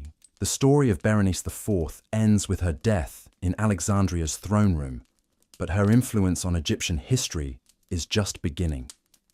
Every choice that Cleopatra will make as pharaoh, every alliance she will forge, every risk she will take for Egypt's welfare, will reflect lessons learned from watching her older sister choose principle over survival, dignity over compromise, death over dishonor. In the end, Berenice's 3-year reign represents more than just a failed rebellion against Roman influence. It represents the moment when Egyptian civilization discovered what it was willing to die for, and in making that discovery, found the strength to survive even the loss of political independence. She may have lost her throne and her life, but she preserved something more valuable.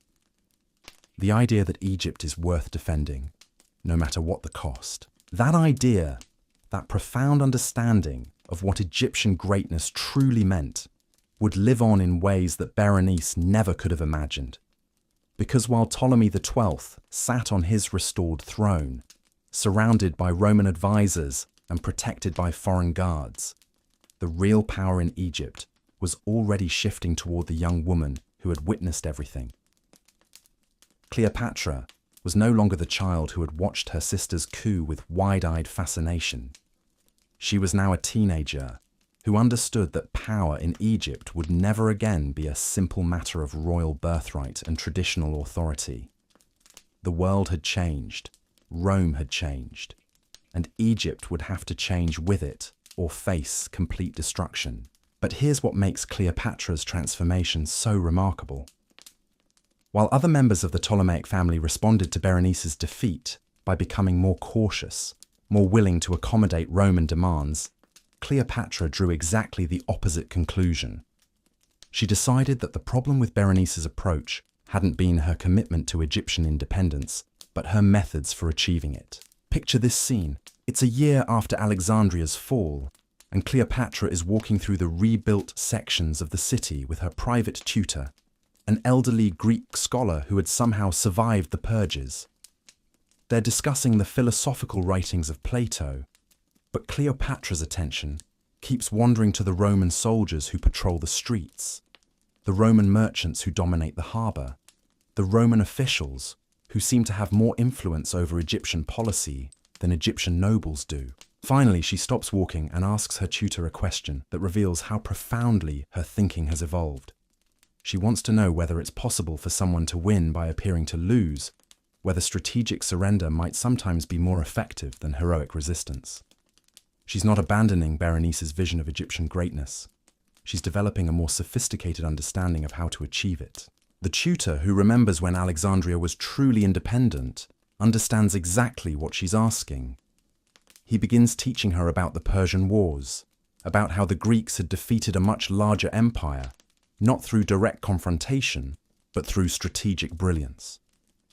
He introduces her to the concept of asymmetric warfare, where the weaker side uses intelligence and cunning to overcome superior force. But most importantly, he helps her understand that the greatest victories in history often require leaders who are willing to sacrifice their pride for their people's benefit. A ruler who insists on fighting every battle according to traditional honor codes might win individual battles while losing the larger war. A pharaoh who's willing to bend without breaking might preserve Egyptian civilization even while appearing to submit to foreign authority. These conversations transform Cleopatra's understanding of leadership in ways that will make her one of the most effective rulers in ancient history. She's learning that true strength sometimes looks like weakness, that real independence might require the appearance of dependence, that the most important battles are often fought with words rather than swords. Meanwhile, Ptolemy XII is discovering that winning back his throne hasn't solved the fundamental problems that drove Berenice to rebellion in the first place. Egypt is still caught between Roman demands for tribute and popular expectations of pharaonic leadership. The kingdom is still struggling to maintain its cultural identity while adapting to an increasingly Roman world. The royal family is still divided by competing visions of what Egyptian independence should mean. But now these problems are compounded by the damage from 3 years of civil war and the ongoing costs of Roman military support. Ptolemy finds himself in the impossible position of having to pay Rome for the privilege of being restored to a throne that his own people reject as illegitimate. Every decision he makes to satisfy Roman demands alienates Egyptian nobles, while every gesture toward Egyptian nationalism raises suspicions among his Roman advisors. The irony is perfect and devastating. Ptolemy had sought Roman help because he believed it would make him stronger, but Roman support has actually made him weaker. He's no longer just a pharaoh dealing with domestic opposition. He's a client king whose authority depends entirely on foreign backing. The independence that Berenice had died defending is now completely gone, not because she failed, but because her father succeeded. Cleopatra watches this deterioration with the analytical detachment that will later make her such a formidable negotiator. She's seeing how Ptolemy's dependence on Roman support creates a downward spiral that makes him less effective as a ruler with each passing month. She's learning that accepting foreign help isn't always the pragmatic choice it appears to be, that sometimes the cure is worse than the disease. But she's also developing a more nuanced understanding of Roman politics that will prove crucial for her own future success. Through conversations with Roman officials who visit the Egyptian court, she discovers that Rome isn't the monolithic empire that most Egyptians imagine. It's actually a collection of competing factions, ambitious individuals, and conflicting interests that create opportunities for skilled diplomats to exploit. The Romans who restored Ptolemy to power aren't united in their vision for Egypt's future. Some see the kingdom primarily as a source of grain to feed Roman cities. Others view it as a strategic buffer against Parthian expansion in the east. Still others are interested mainly in the personal wealth they can extract through their positions as advisors to the pharaoh. These divisions within Roman policy create space for Egyptian maneuvering that Berenice never fully exploited. She had approached Rome as a unified enemy that had to be resisted or defeated. Cleopatra begins to understand that Rome might actually be a complex system of rivals and allies that can be navigated through careful diplomacy and strategic alliances. This insight leads her to start cultivating relationships with individual Romans, rather than simply viewing them as representatives of a hostile foreign power. She begins learning Latin, not just to communicate more effectively, but to understand the cultural nuances that influence Roman decision-making. She studies Roman history, looking for precedents that might guide her own future interactions with Roman leaders. Most importantly, she starts developing her legendary skills of personal persuasion through practice with the Roman officials who visit her father's court.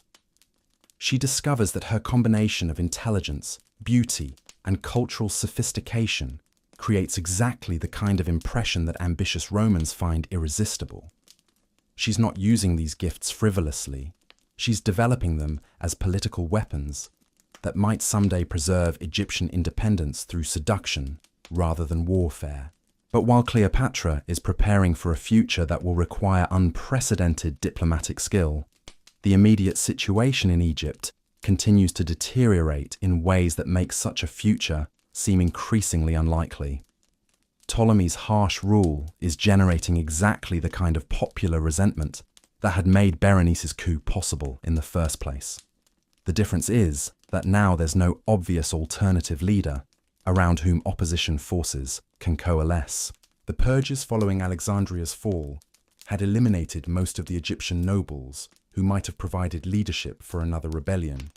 The military commanders who survived had either fled Egypt entirely or submitted so completely to Roman authority that they'd lost any credibility with potential rebels. Even the religious leaders who might have provided moral authority for resistance had been replaced with priests whose primary loyalty was to Ptolemy's regime rather than Egyptian independence. This vacuum of alternative leadership creates opportunities for Cleopatra that she begins to exploit with remarkable sophistication for someone still in her teens. She starts building her own network of supporters, but she does it so carefully that neither her father nor his Roman advisors recognize what's happening until it's too late to stop easily. Her approach is brilliant in its subtlety. Instead of openly challenging Ptolemy's authority or criticizing his policies, she positions herself as the most dutiful and supportive member of the royal family. She attends all official ceremonies, participates enthusiastically in diplomatic receptions, even expresses public gratitude for the Roman assistance that restored her father to power. But privately, she's having very different conversations with Egyptian nobles who remember the independence that Berenice had represented. She's not recruiting them for immediate rebellion.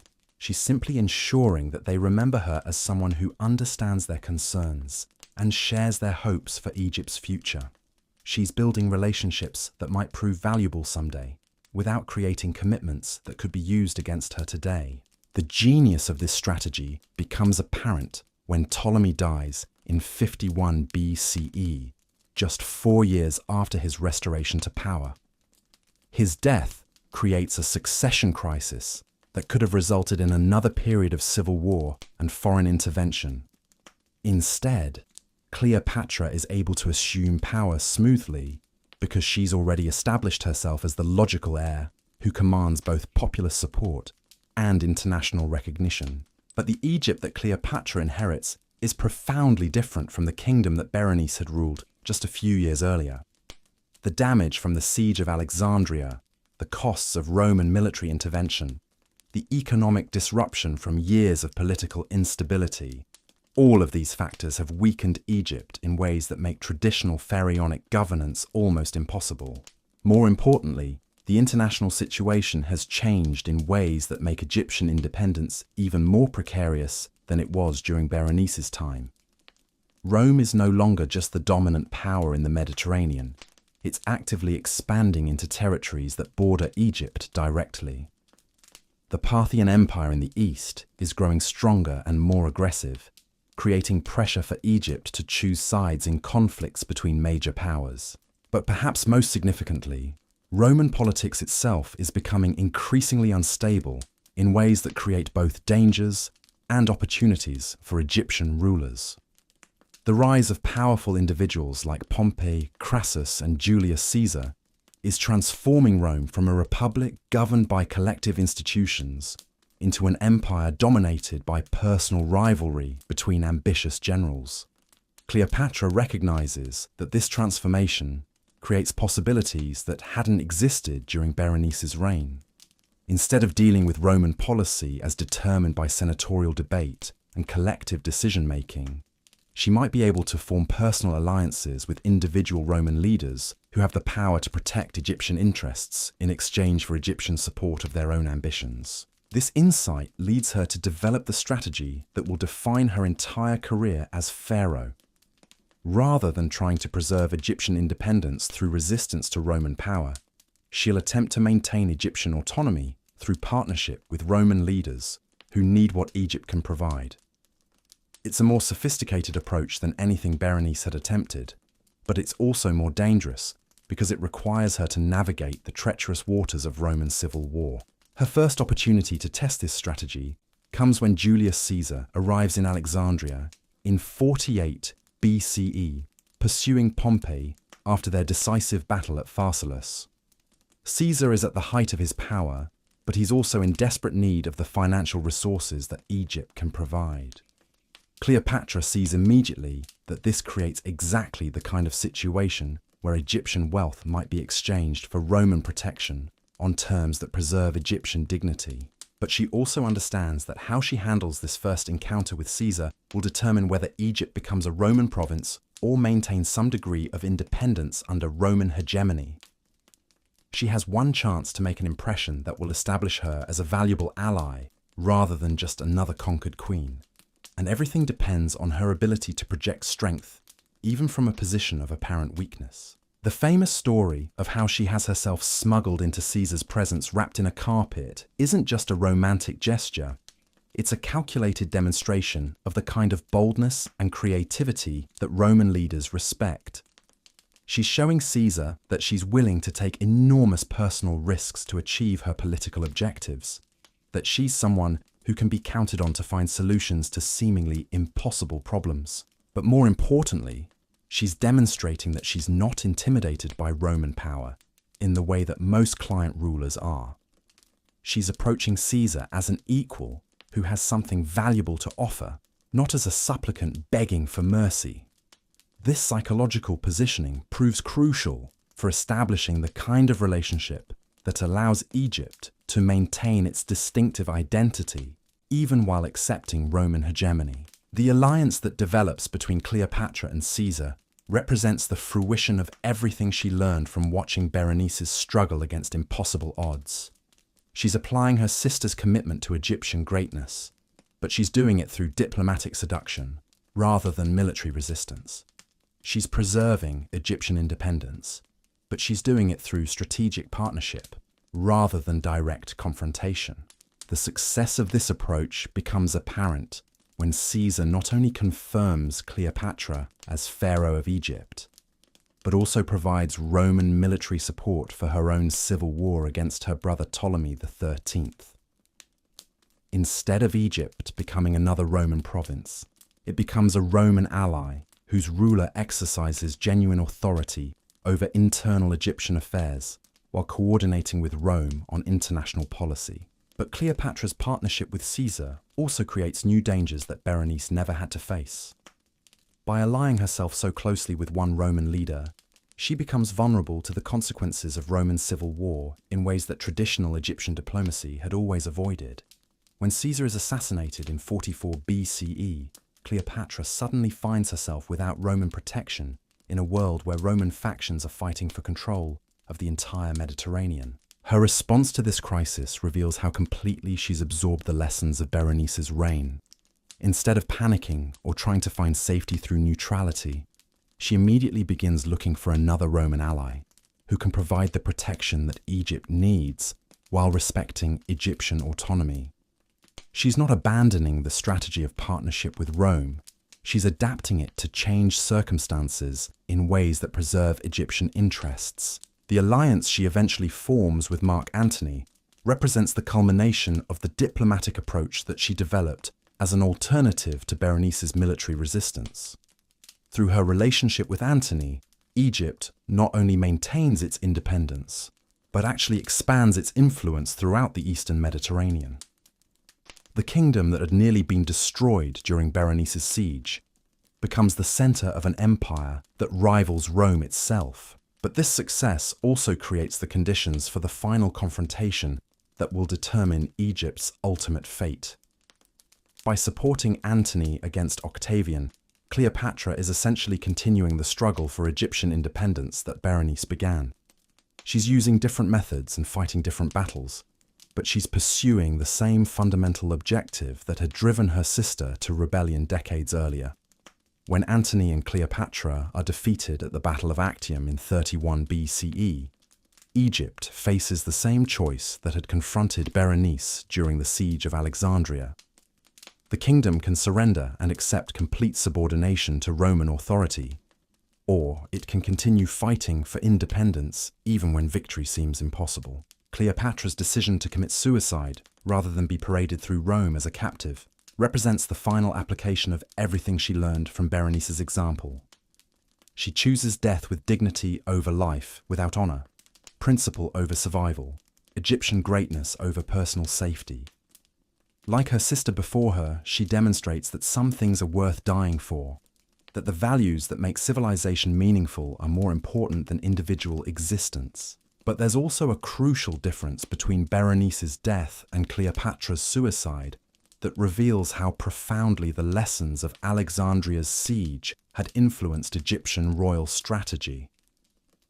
Berenice died fighting in her throne room, surrounded by the symbols of pharaonic authority, making her final stand in the same place where she had ruled.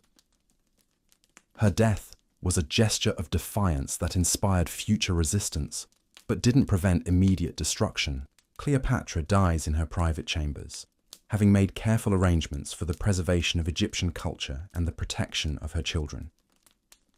Her death is not just a gesture of defiance, it's the final move in a sophisticated strategy designed to ensure that Egyptian civilization survives even the loss of political independence. She's thinking not just about her own honor, but about the legacy she's leaving for future generations. The contrast illustrates perfectly how Berenice's sacrifice had educated her sister about the relationship between personal integrity and political effectiveness. Both women chose death over dishonor, but Cleopatra's choice was informed by a deeper understanding of how individual actions can influence historical outcomes over the long term. In the end, both sisters achieved a kind of immortality that transcends political success or failure. Berenice's courage during Alexandria's siege established the standard for pharaonic leadership that Cleopatra spent her entire reign trying to meet.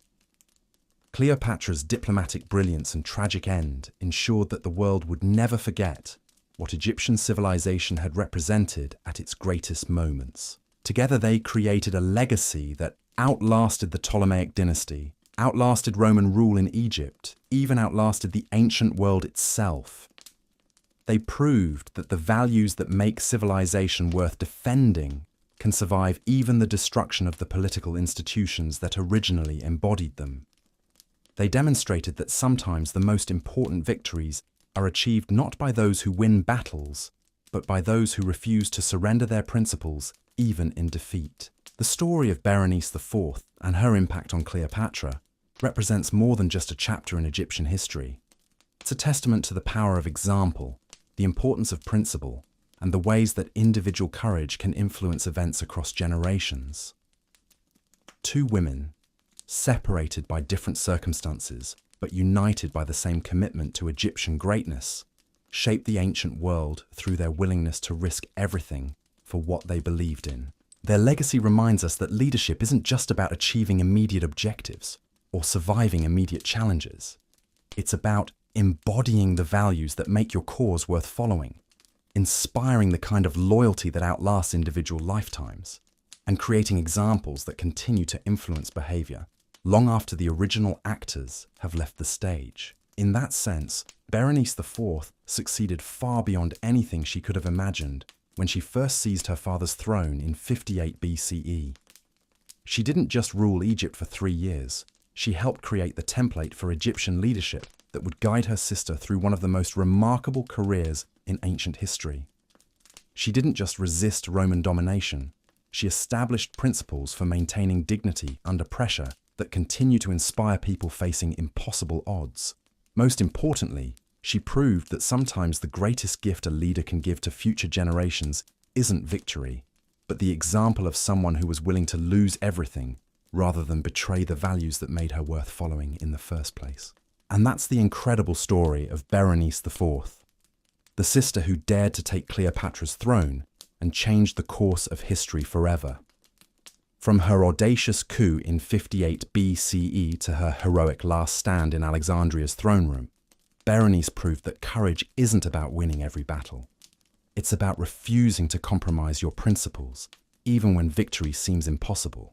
What makes Berenice's story so fascinating isn't just her 3 years of defiant rule against overwhelming Roman pressure. It's how every decision she made, every lesson she taught through her actions, directly shaped the legendary pharaoh that Cleopatra would become.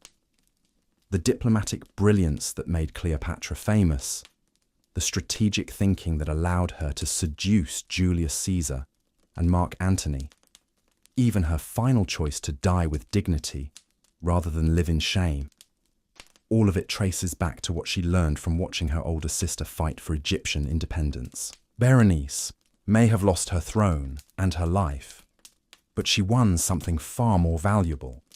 She proved that Egyptian civilization was worth defending, that the Ptolemaic women could rule just as effectively as the men, and that sometimes the most important battles are fought not for personal gain, but for principles that will inspire future generations. Her legacy reminds us that true leadership isn't about surviving at any cost. It's about embodying the values that make your cause worth following. And in that sense, Berenice IV didn't just take Cleopatra's throne. She created the foundation that would make Cleopatra's own legendary reign possible. The forgotten sister who shaped the last pharaoh of Egypt, proving that sometimes the greatest victories come from those who dare to lose everything for what they believe in.